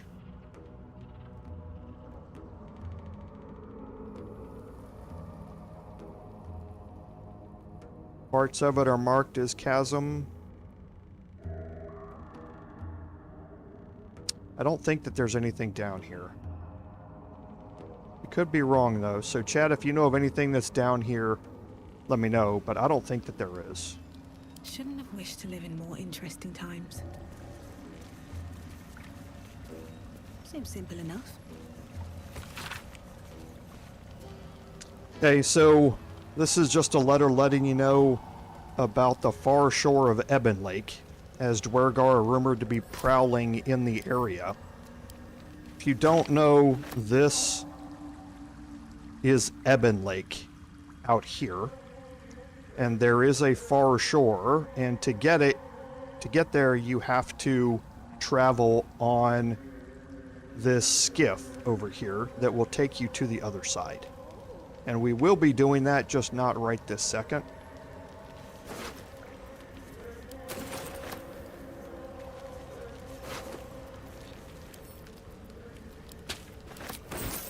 That'll fit in my pack.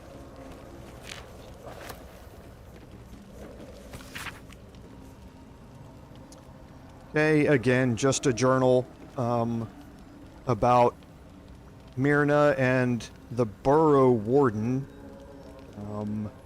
So this is something that you're going to actually learn a little bit more about with Myrna. But it's again about the excavations that are happening Very well. down here. Or were happening before the Duergar showed up.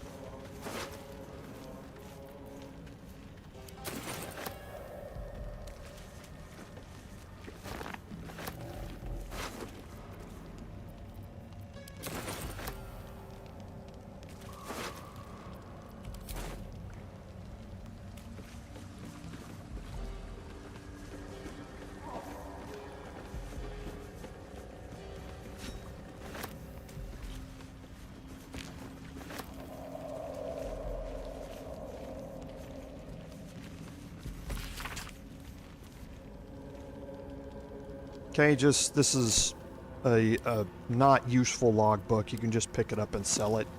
Basically just talking about different gemstones that they found during the excavations down here.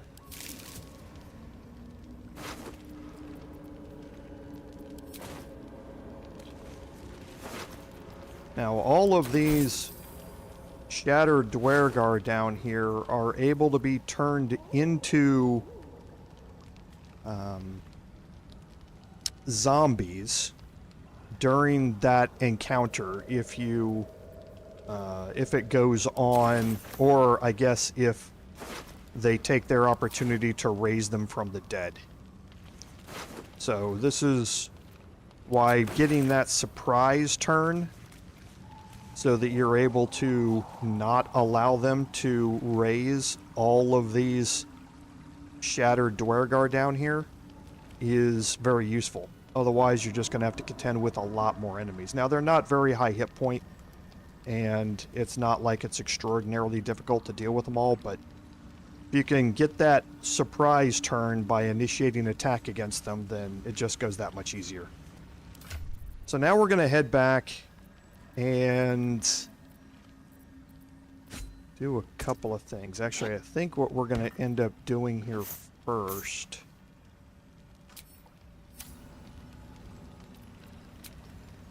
is because I am out of short rests and I definitely want to be full on that before we go back. So let's go ahead and take a long rest here. We're okay still on spell economy, but we'll I want to have the opportunity to have all of my short rests before I head across the lake.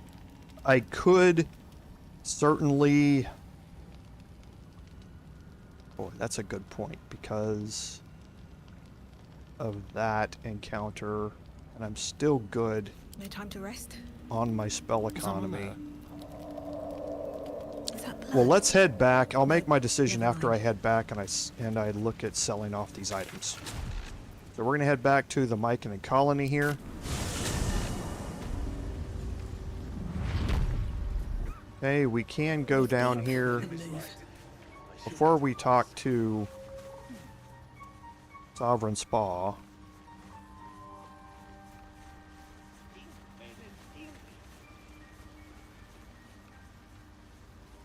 What's up for discussion? The rot still spreads. Let me join you, so I may cleanse it.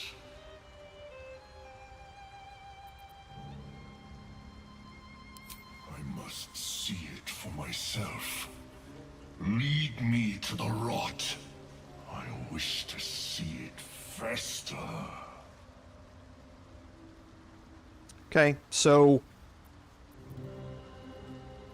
I don't think I'm going to go ahead and do this again. I'm going to let this play out in the Paladin live stream, but you do have the opportunity here, even if you didn't take Glut over to the encounter with the Duergar, you have the opportunity here to explore his questline a little bit more.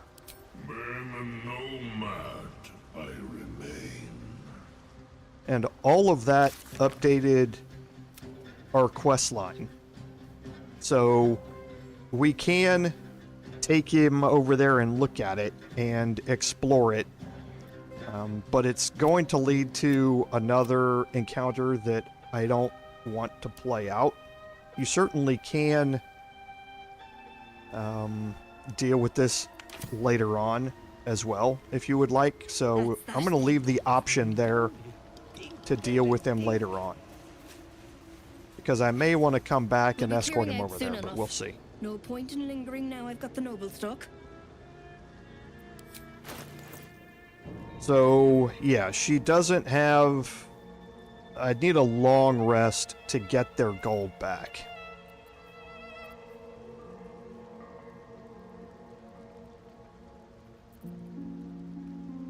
Oh, and they changed this.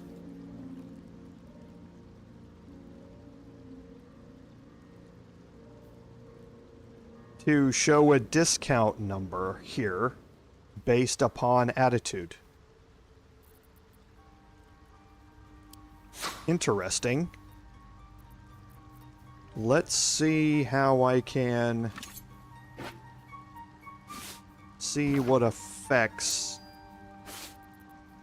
these are going to have.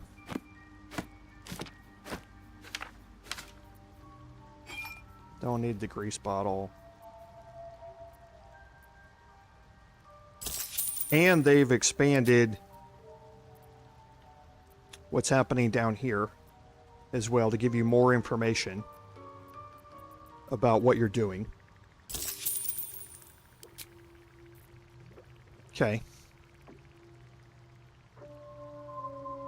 I don't necessarily like how this is worded.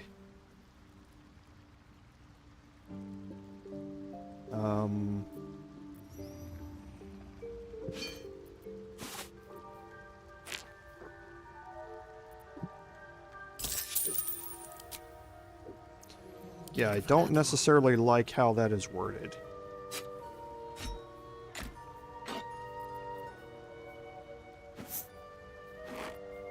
Going to continue on with this. I don't need any of these items anyway.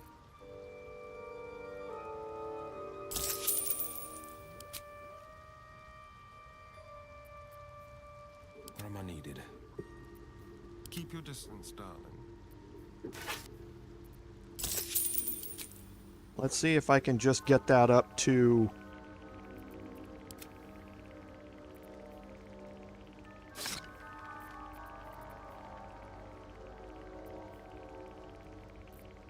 Actually, instead of that, let's just get rid of these. Okay. So... yeah, I don't necessarily like how this is worded, per se. Because if you're labeling this as a discount and it's saying minus 105%, a negative discount is actually an increase in price. So I don't necessarily like the wording of this. So if you were going to be more precise, if actually what's happening here is that this is a discount of 105%, that means we're getting things at half price. But it's not necessarily worded that way. I think this could be cleared up a little bit with them. In how this is displayed. Something, instead of saying discount and a negative, saying, you know, something else. Like, adjusted prices or something, minus 105%, or, you know, amount of gold, or amount of gold needed or something, minus 105%, to clarify this a little bit better. But again, getting her attitude up isn't, by giving her items, is not a waste of gold here, because you are going to encounter Dareth later on. Action, not reaction. Well, hello. So that's perfectly fine. So I think we're okay now. So I think what I'm going to do is actually complete the quests here. And then we're going to head across Ebenlake. And probably take a long rest over there. It greets you with a harrowing elegy, cheerless as the new moon. The music shifts, still melancholic, but now streaked with hope. Do you hear? A new harmony. Serenity. I name Fragrant spores waft through the air. Your heart swells with bliss with your every breath. Freely you have given to us. Freely you may take. The Guardian Gate is open. Go and claim your reward. But before this, I have another boon to ask of you. You have cut out the Duergar blight, but not its source. In your mind's eye, Spaw shows you a drow striding among Myconid dead. Near. This one is called. He hunted us. Hunt him in turn. Bring me his head, and I will know my circle is safe. Do you see? Indulge one demand and it only breeds another.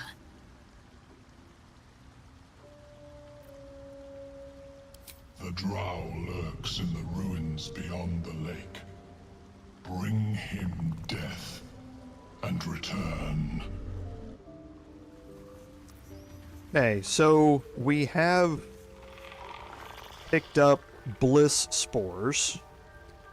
So bliss spores are a condition that was inflicted upon us or given to us by Sovereign Spaw. So we have a 1d6 bonus to attack rolls, ability checks, and saving throws until the next long rest. And this is why I wanted to delay that while I was thinking through how I wanted to take my long rest. I want to have that bonus still available to me as I go through crossing the Ebenlake. So this gate is now open.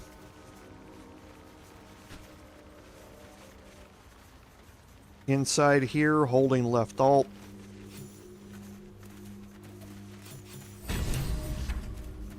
Okay, we did complete the quest here for defeating the intruders. We can search the backpack. Let's hide in here. Bibberbang. Of course, it was Bibberbang.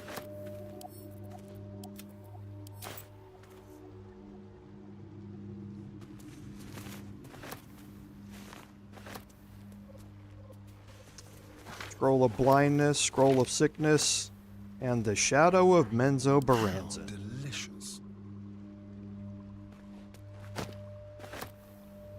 Never a dull moment. A very important item that we are going to explore here in just a second.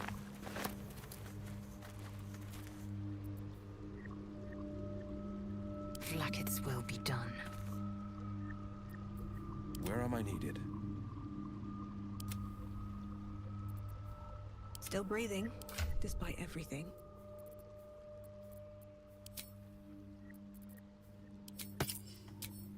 Wonders for the shop.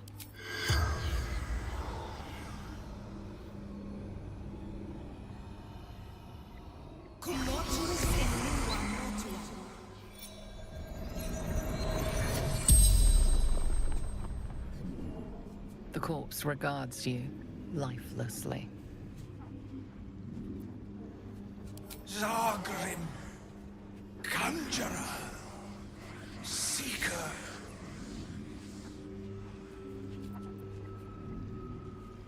Battle with rival. Summoned spectator.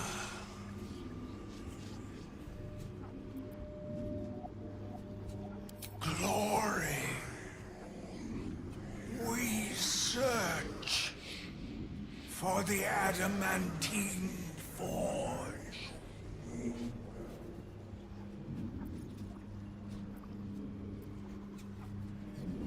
Lost workshop of Siluviali. Finest weapons in all creation.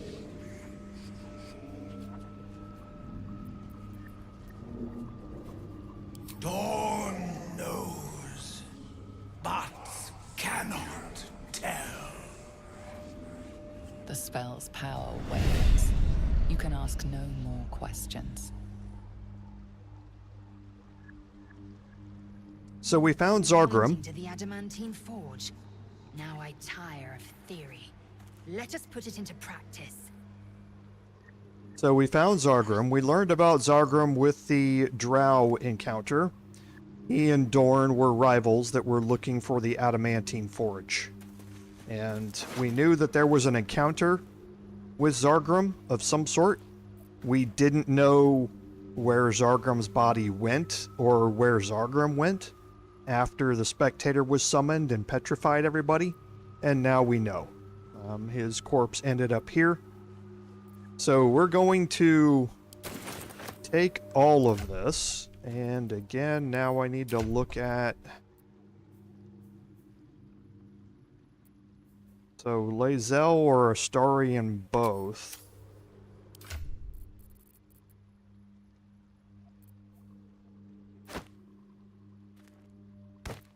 Can't remember the advantages here.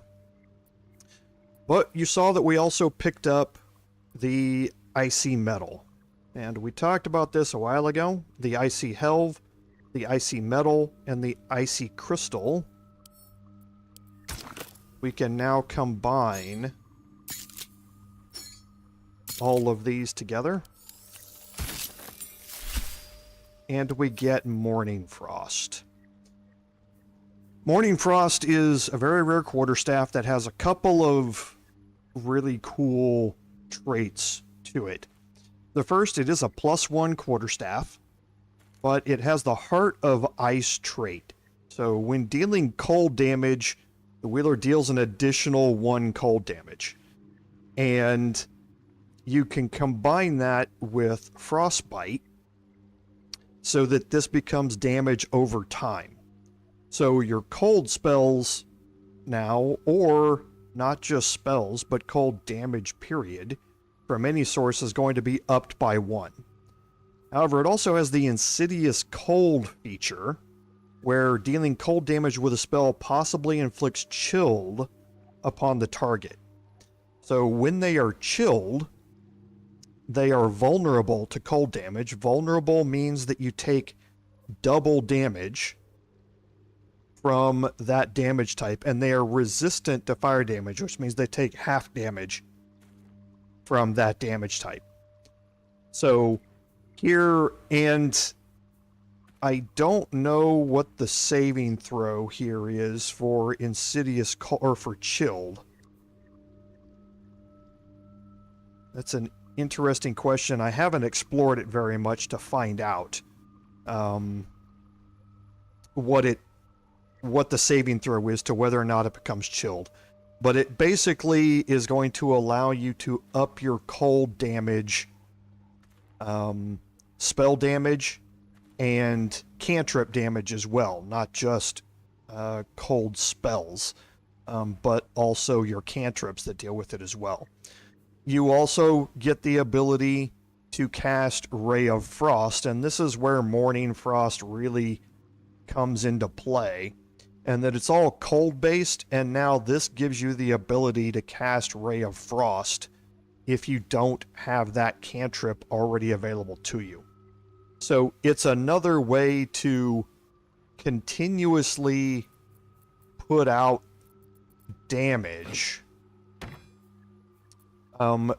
based upon cold, and it's all in one, so to speak. So Morning Frost is a great way to dish out ranged cold damage and make enemies more vulnerable to that cold damage if you have a lack of action economy, so to speak, because you now have the ability to cast this all the time and deal extended damage with it whenever you want. So it's now a way where you can cast Mistra's Blessing utilizing the Staff of Arcane Blessing before you go into combat, and then swap out to Morning Frost after you've gone into combat to help land the Ray of Frost cantrip, which is an attack roll. that goes along with it. So a very, very useful quarterstaff that's going to carry you quite a ways through the game, actually. So the last thing that I think we're going to do here is go back and clear out Another step forward. For the shop. the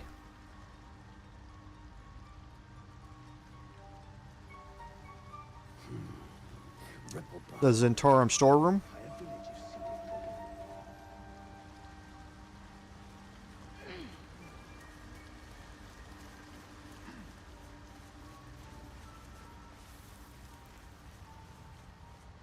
Then we're going to come back here, get rid of these items, and we will probably have enough time to head over and cross the Ebenlake.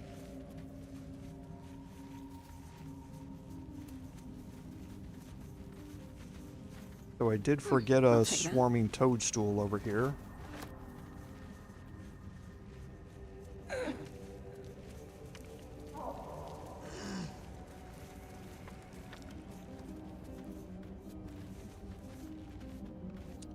Okay, so here, Careful, I bite. Is that blood? No, never mind. Step carefully. okay, There's a trap.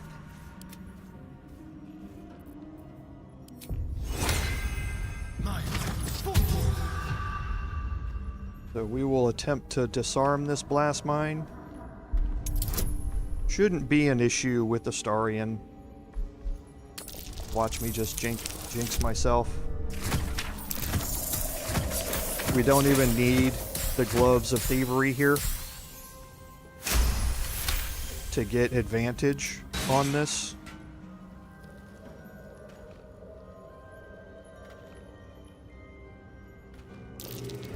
Traps. How considerate.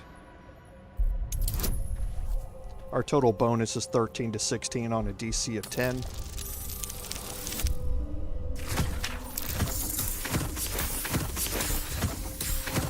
Didn't like the 2.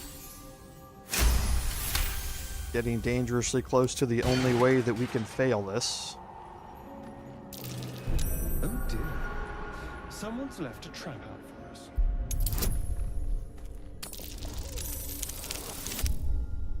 Okay. Alright, so Astarian's still okay on carry weight. There are, Eric. That 5% chance is always sitting there waiting for you.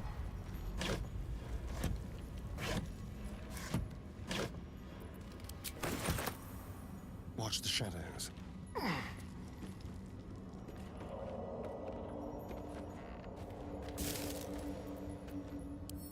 So we'll just go and clear out this storeroom area. I need to remember that I have oils of diminution as well. Do I have 5 thieves tools? I do.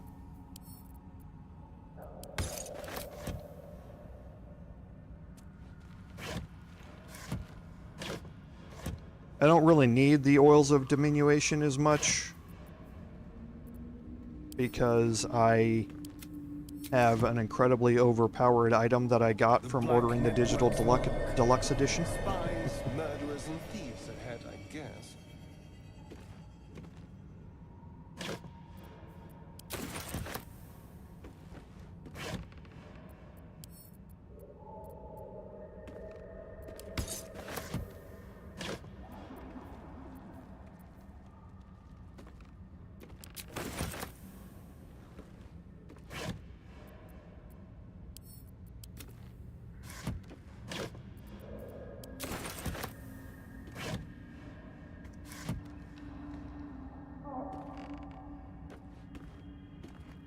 Okay, so now we'll head back here and start opening some of these crates and chests that are around here.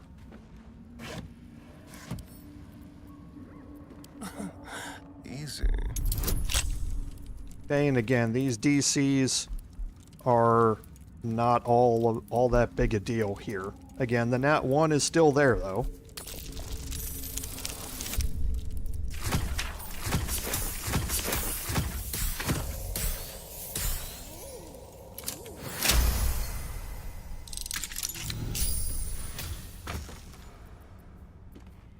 Okay, arrows of roaring thunder are also always very good to have.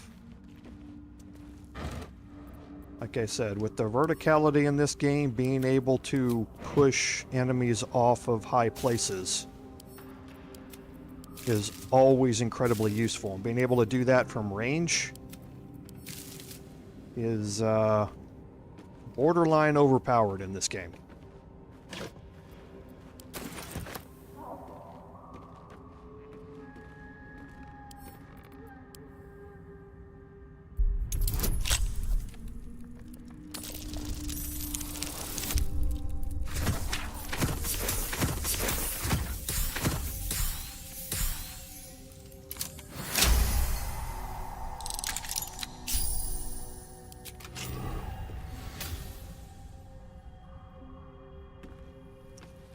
Yeah, Lord Henry, I had seen you had mentioned that before, and it is very true.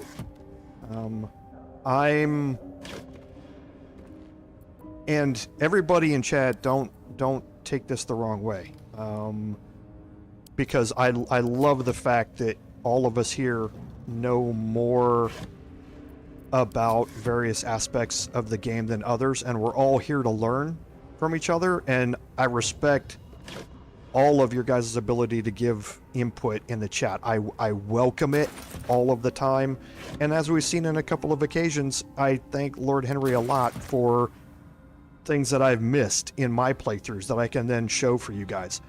The ability to throw a toxin bottle on the ground and dip your weapon in it and have that last until long rest, in my mind, is not an intended mechanic. There is no way a DM would allow that to happen in tabletop, because that's just not how toxins work.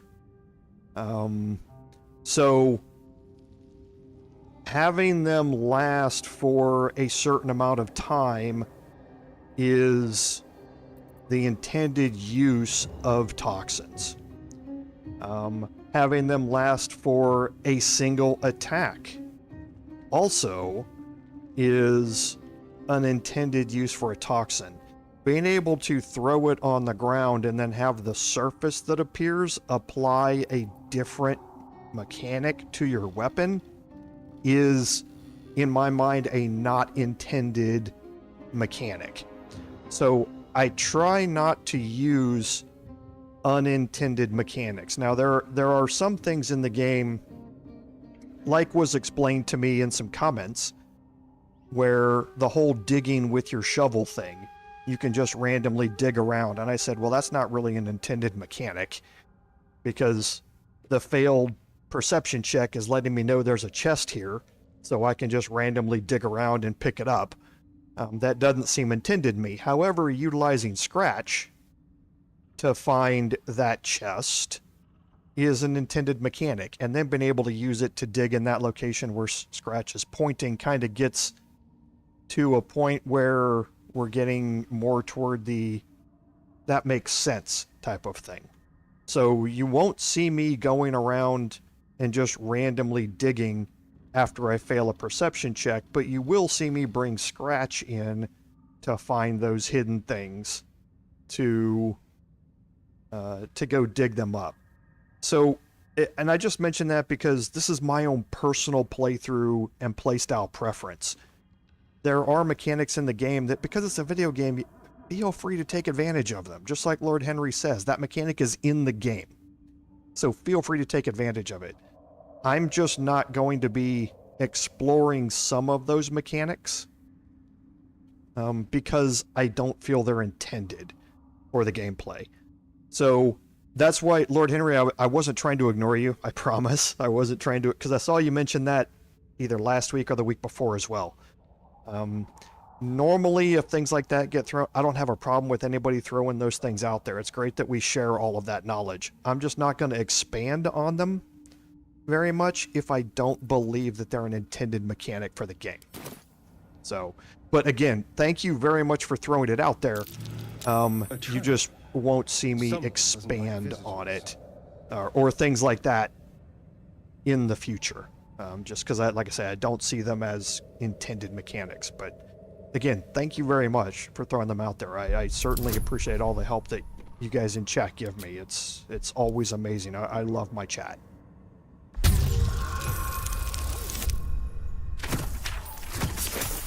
Sorry if that seemed a little rantish. Like I say, I'm not telling anybody. 32. Nice roll. I'm not trying to tell anybody how to play their game. Feel free to play it however you would like. I'm just explaining how I want to play it, while at the same time trying to let you guys know that I'm not deliberately trying to ignore you when you make certain comments.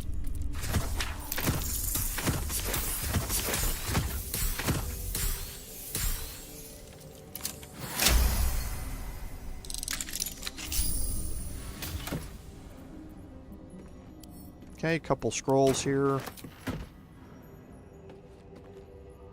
Yeah, that's exactly it, Lord Henry. That's how it is. Everybody's free to play with any mechanics they like, and I'm not going to begrudge anybody who does that. I'm certainly not that person that's going to be calling people exploiters or cheaters or anything like that because of utilizing mechanics that are in the game. That is certainly not me. But I also don't want people to think that I'm deliberately ignoring them as we go through, because I would never do that to my chat. You guys are great. So I said it before, and I thank you all very much for being here and being as involved as you are. It's always a pleasure to interact with all of you.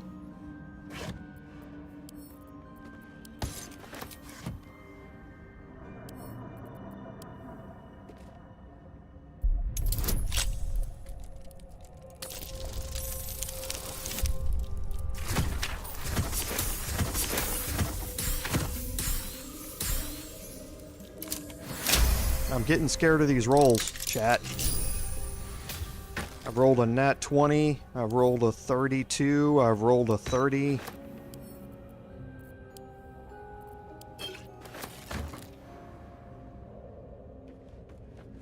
This is all going to have to balance itself out at some point.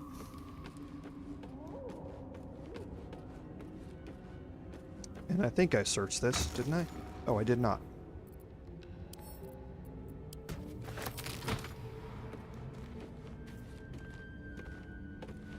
Okay, so that clears out, and through all of that conversation, we were clearing out the Zhentarim storeroom down here. This is where another entrance to the Underdark from the Zhentarim hideout. That's why there's a quest marker here, because this can lead you back up to the overworld to go through the mountain pass and that sort of stuff.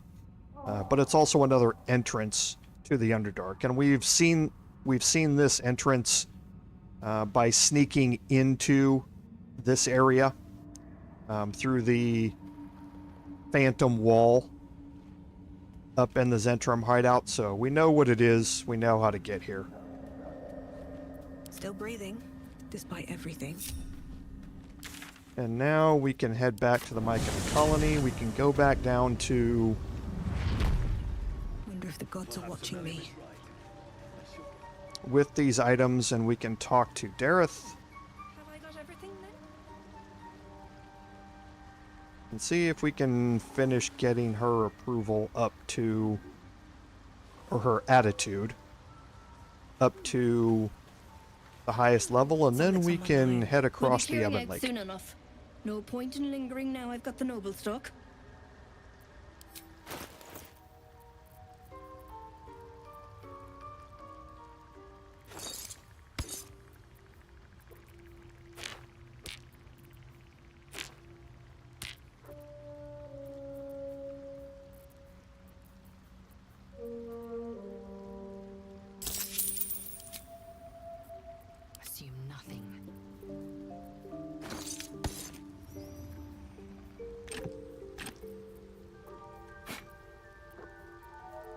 Again, I'm being a little careful as I go through this just to make sure of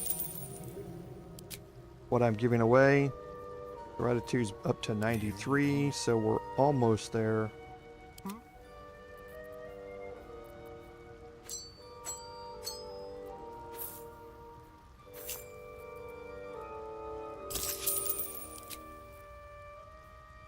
Okay, so our attitude's up to 100, so now we can sell the rest of these items.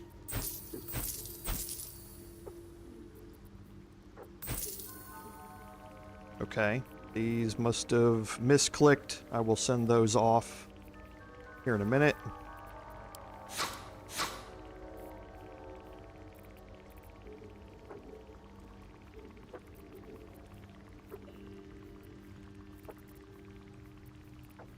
Okay, and nothing else down here. The light armors here are all still armor class 12, which is what Astarion already has from the spider silk armor. It's not until you get into the leather armor plus 2s that you start to get more than that. Okay, so we do have a +1 hand crossbow here to get rid of this.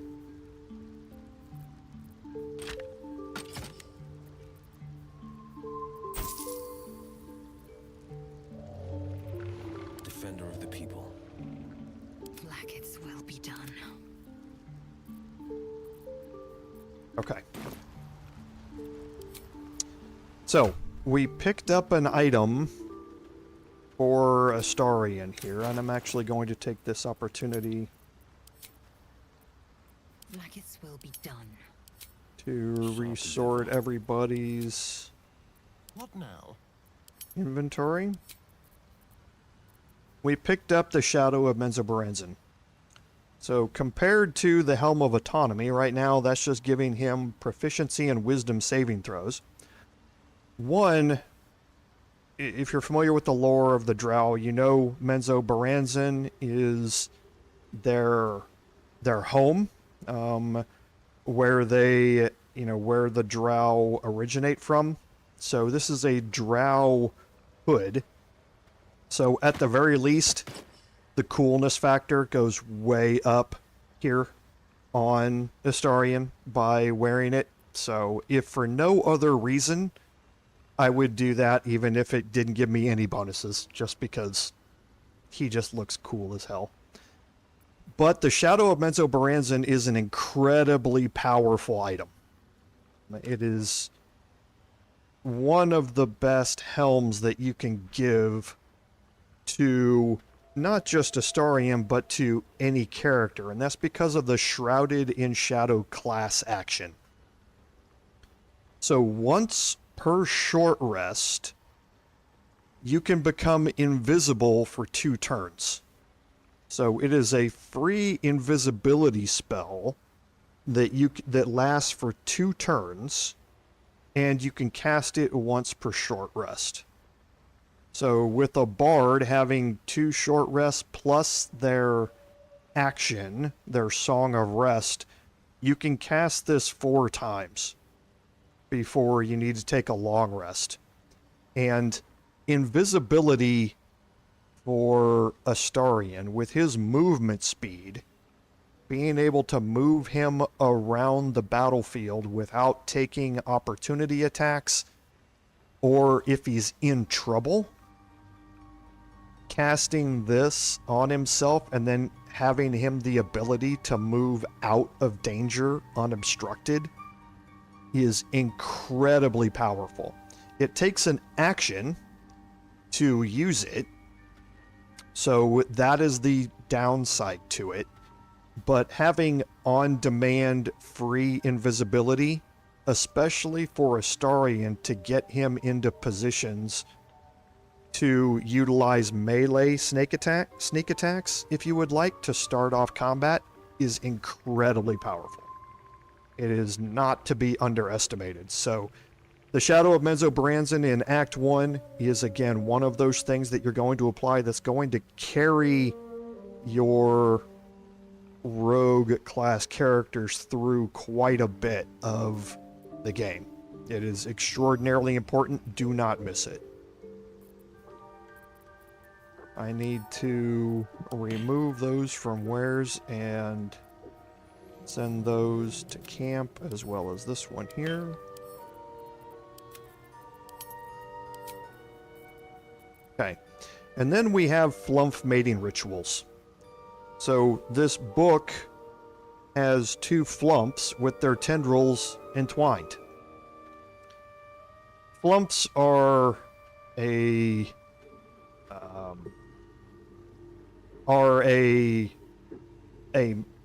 I guess technically a monster. In 5e rules, they basically look like the flying spaghetti monster. If you don't know what that is, from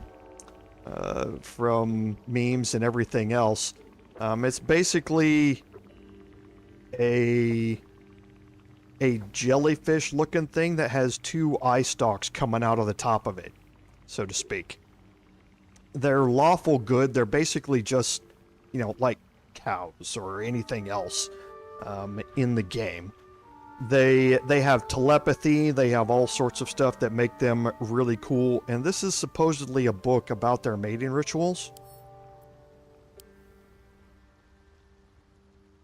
The cover proudly announces this book to be Flump Mating Rituals.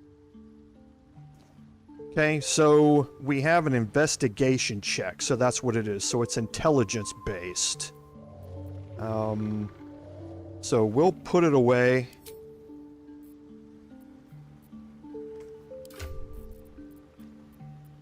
And Will's wearing the warped headband of intellect. Let's also look and see what we have for investigation proficiency. So yeah, Will's got a +3 in it.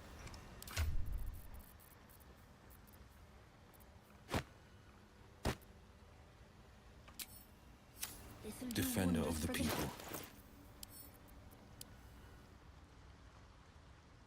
The cover proudly announces this book to be Flump Mating Rituals.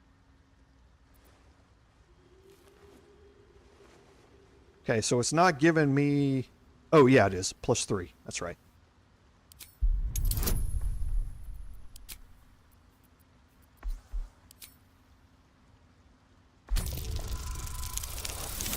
I didn't check my nature stats to see if it would have been better to do it this way. I've still got inspiration, so I'm going to use at least one more here.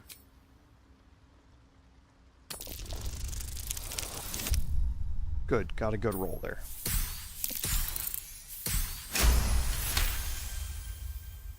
The scrutiny proves too much. The lurid text melts away before your eyes. An illusion. What remains are simple instructions written in a spare hand. The secret to forging adamantine.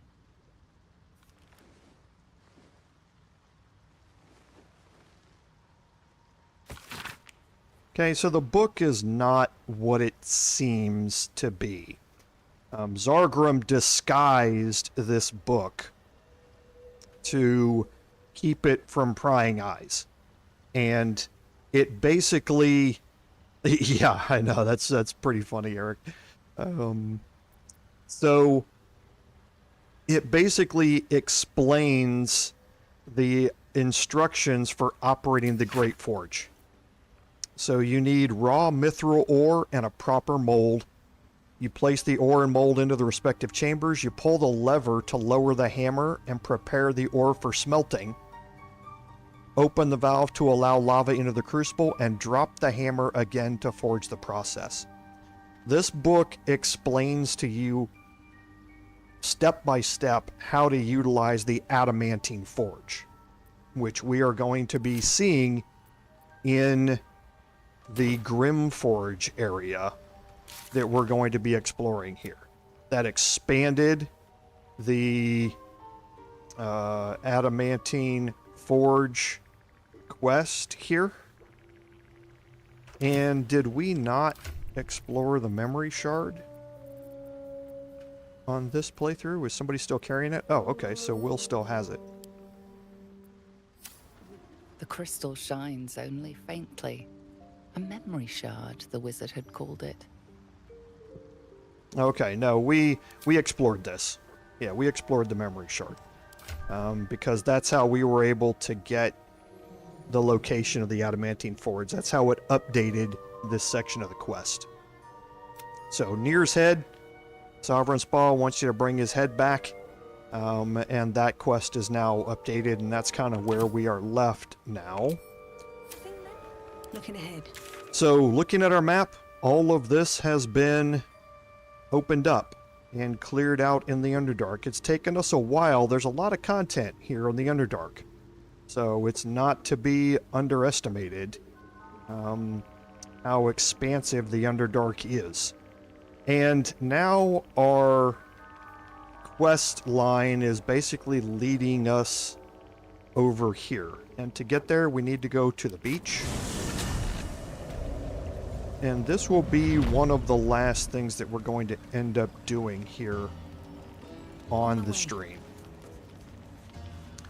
And the quest marker here continues to the Duergar boat. Right?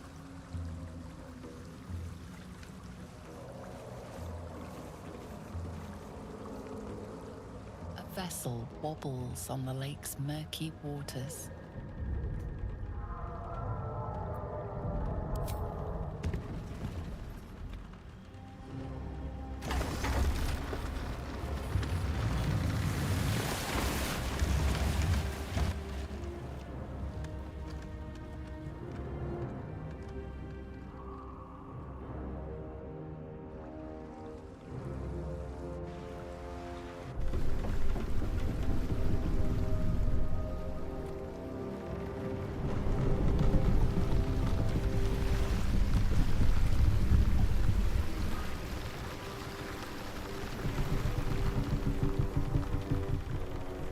You! What are you doing on Gek's raft?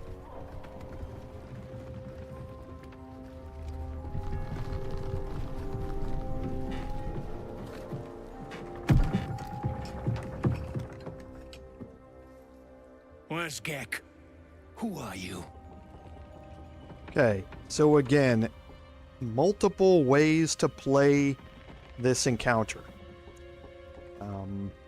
So you have an opportunity for an athletics check here, and this is again why I wanted to make sure that I didn't take a long rest here, because I'm going to gain an additional 1d6 from the bliss spores that I have until my next long rest to push him into the water. And that will trigger combat, but it will remove Corsair Greymon from that combat, and he can be a formidable enemy. I can also try intimidation checks, and again, all of these are going to have a plus 1d6 from the bliss spores. So my deception check here is a huge bonus. I'm getting a possible 11 to 16 bonus on my deception check here. So I could easily pass this check for deception. You can also reach out to the Duergar's parasite. This lets you know that Corsair Greymon has a parasite in him. So the option here is to pass a deception check and go through this without any combat, or to have a combat encounter here and see if you can pick up another Illithid tadpole to expand your abilities. So in that case, you don't want to try and push him into the water, because you want to be able to loot him later after this is done. The issue with an attack here is that, again, you are now... You don't have any pre-positioning at all. You are just going straight into the attack. Wherever your characters are sitting right now is where they're going to be sitting at the start of the encounter. And things can get a little bit iffy with how that goes. So you can see the thing about this encounter, it doesn't matter if you try and change to a different character, they are all locked into this combat already. You can't change to somebody else and have them try and maneuver around somewhere else. Everybody is locked into this encounter. Now, this encounter can go badly, because getting shoved into the water is an insta-kill. And depending upon how initiatives roll, you can end up with characters being shoved into the water and taking completely out of this encounter before they even get a turn.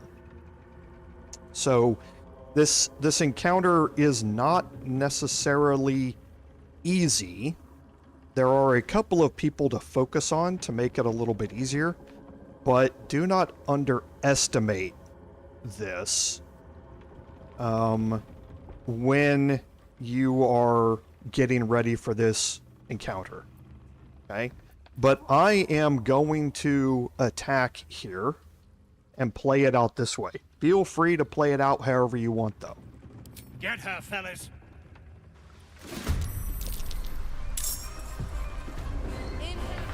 Okay? So we rolled not too badly on initiative. And see, this is what I mean by Corsair Grayman being right here next to my bard. He could, if he rolled above my bard, he could do a shoving attack to shove me into the water here. And like I say, things can get a little ugly if that happens. So...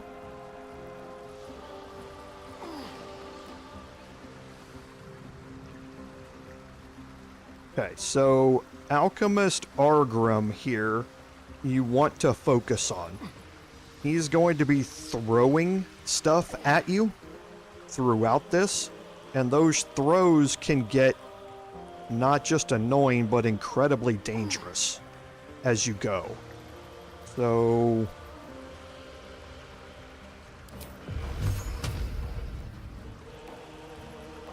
And I don't want to get...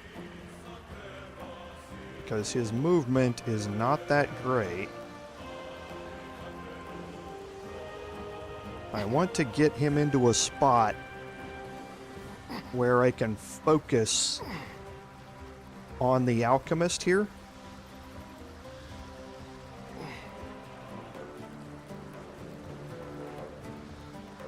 So who's going next? So that novice is going next. This novice is melee based, which is fine. Mindmaster Cattell you also want to focus on.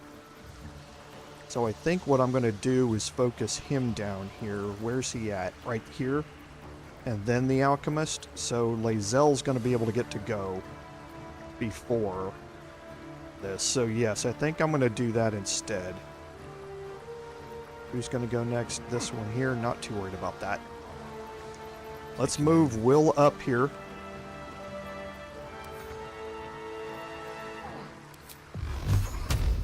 And I do not care if I push some of these people off of the skiff.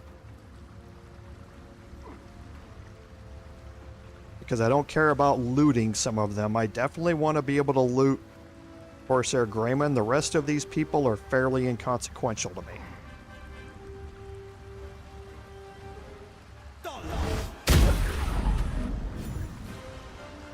Okay, so that's what I mean by basically one-hit killing things and removing them from the battlefield. So everybody that's sitting over here, I don't really care about looting them. I do want to loot Corsair Grayman though, so I'm not going to do that with him. I wonder if this is worth the So cost. now here, I think I have a great opportunity.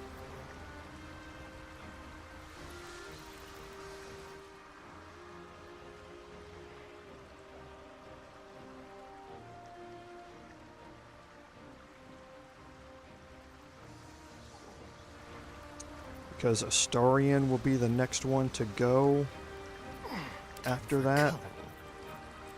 Time to push my luck again. I want to think how I want to play this here.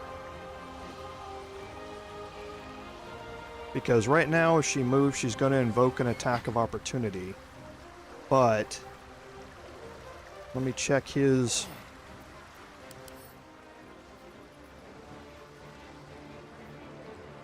So he has advantage on charmed or paralyzed. So...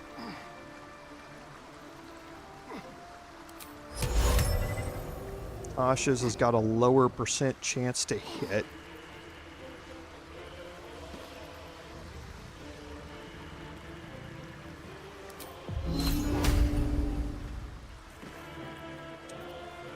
So I think I actually want to...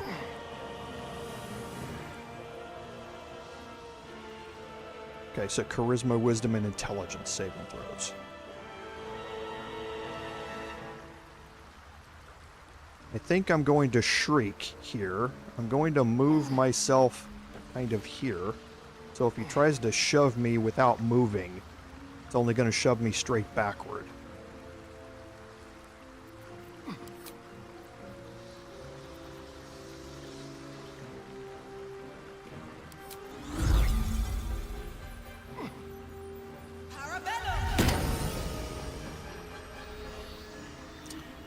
Okay. And now here, if I can get a pommel strike, I can reduce his wisdom saving throws even more. Perfect. Okay, so now he has disadvantage on wisdom saving throws. He can't take reactions. So now I can move out of the way without getting an attack of opportunity. So I can move myself all the way back over here now. Best be on my way. That favors the fearless. And Will might as well get his hex going.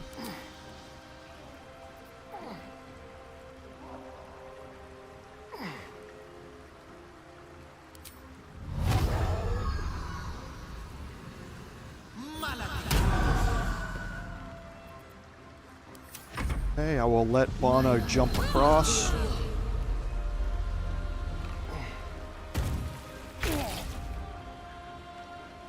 Okay, so Astarion's ensnared here.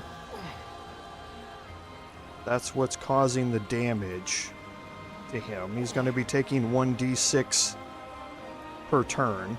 I should have helped him. I should have moved. No, I didn't have any actions left.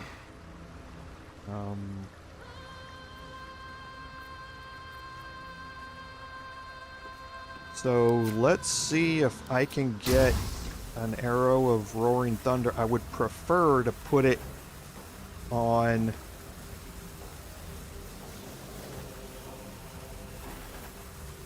the Alchemist, but it doesn't look like I can reach him.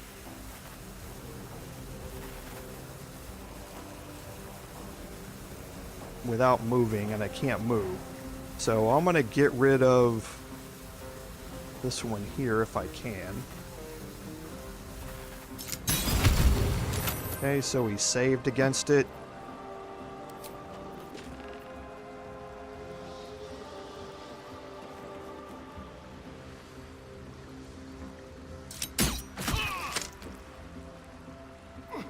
Okay, so now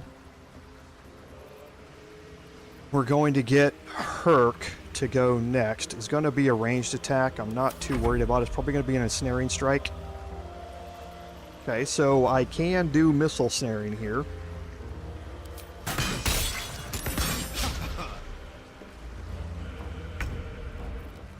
Okay, so now Lae'zel. And a couple of different options for Lae'zel. I would really like to take out Alchemist Argrim. And I could do that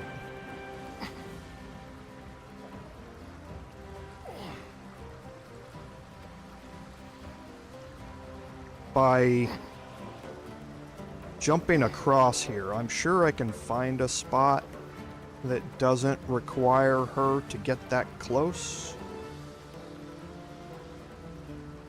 Because I would like to jump across here.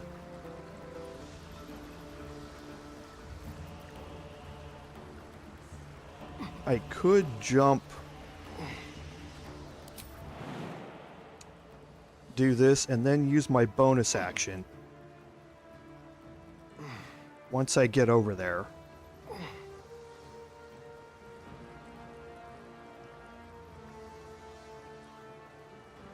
I think that's probably what I want to do.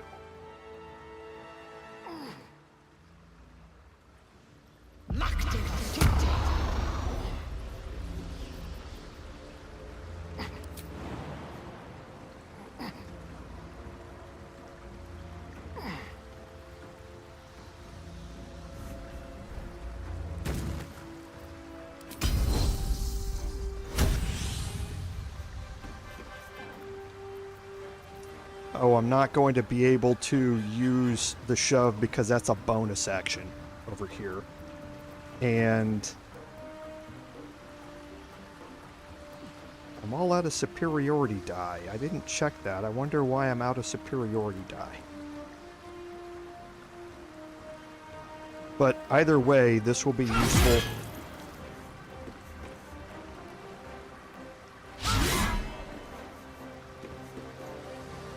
That will keep him occupied, and hopefully he won't throw anything against somebody else.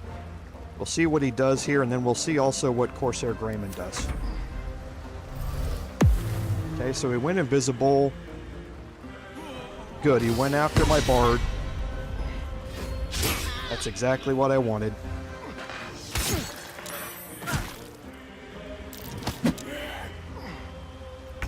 Okay, and you can see them trying to shove me off here. It's not cool, man. We're going to move Will down here.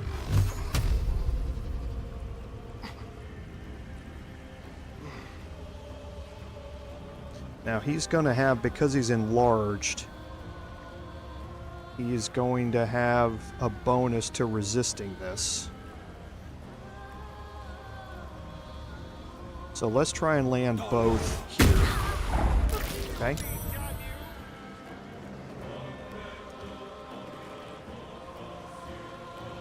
So now I'm going to move Will kind of back out of the way here.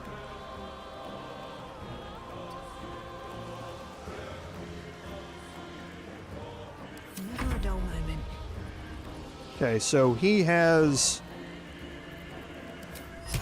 a severe weakness to wisdom-based spells now.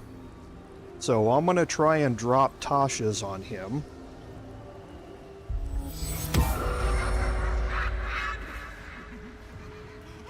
Okay, and now I'm going to just stay here.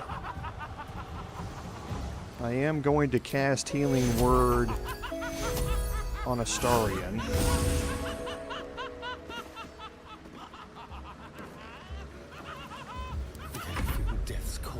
And now Astarion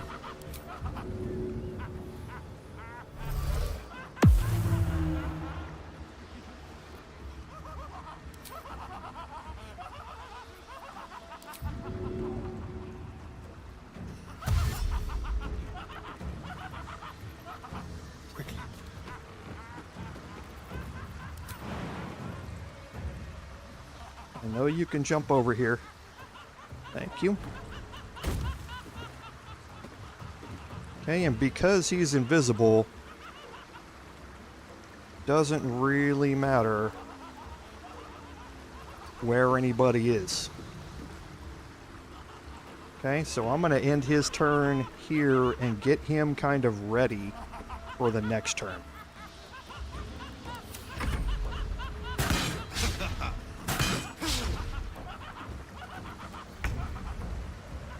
Alright, now, I wish I had pushing attacks, but I don't.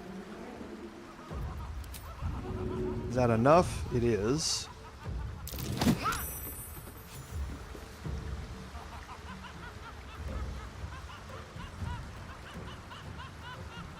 My path be true.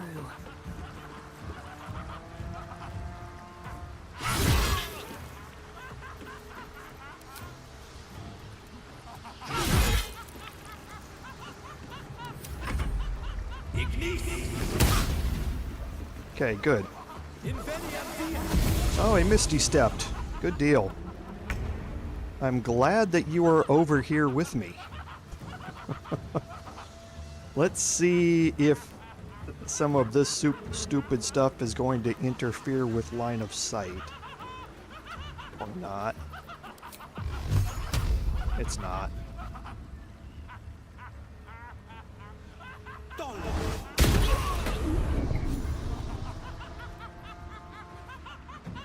Okay. And we're just going to move Will a bit farther around the corner here.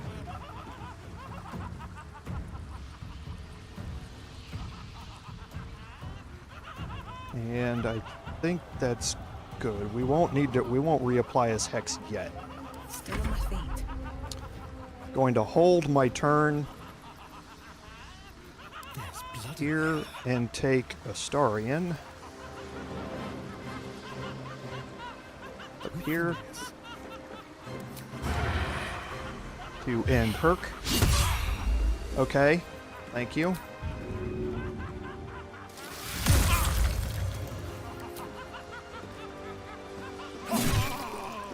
We will still end Herc.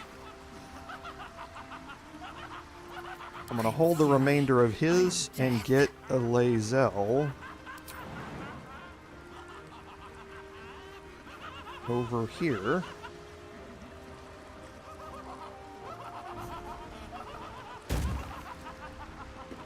Now we will hold her turn and kind of move Astarion out a little bit, so hopefully there's no line of sight issues here. And now we can go to work on Corsair Greyman. So we have Time to strike. 2 attacks with Lae'zel.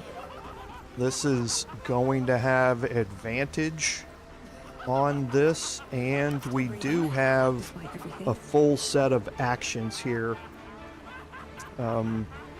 with my Bard. So let's start this with Lae'zel. Get an attack in here and see what happens with his saving throw. Okay, so he saved due to Tasha's hideous laughter. Survival is all that matters.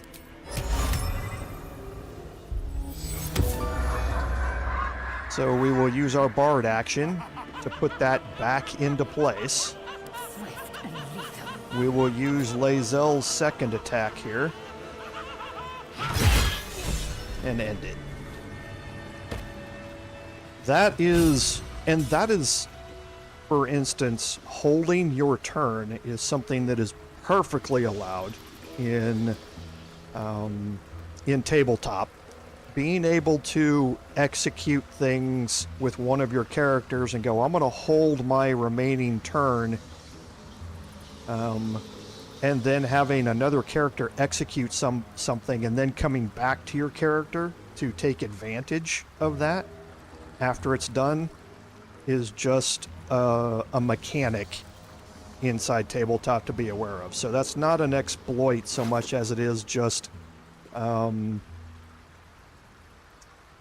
taking advantage of your character's action economy.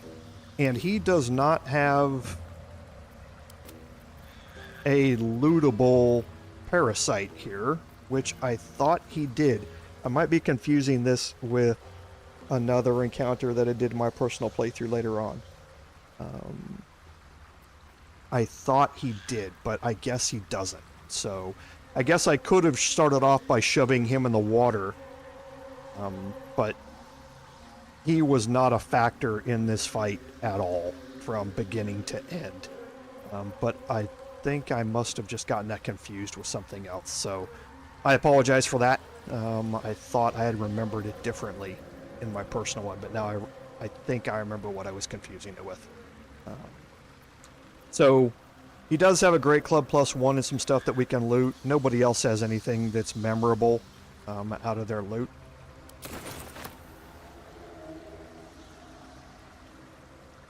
Yeah, and I thought, I think I know which encounter, Eric, I was thinking about, where I can pick one up. I think I was just confused by the text in it,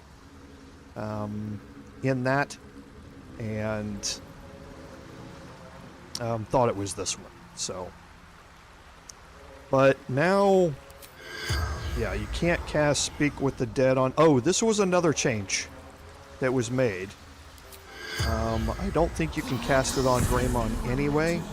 The corpse does not respond. Yeah, it does not respond. I have it active, so he would be glowing in green if you could. But the use of Speak with the Dead has changed, and I'm going to need to end the stream here and get ready for the next stream pretty quick. But just to explain this, remember there were several times that we cast Speak with the Dead on a corpse that we had killed, and it said that it doesn't want to speak to its killer, and we're not able to recast Speak with the Dead on it. That has now been changed.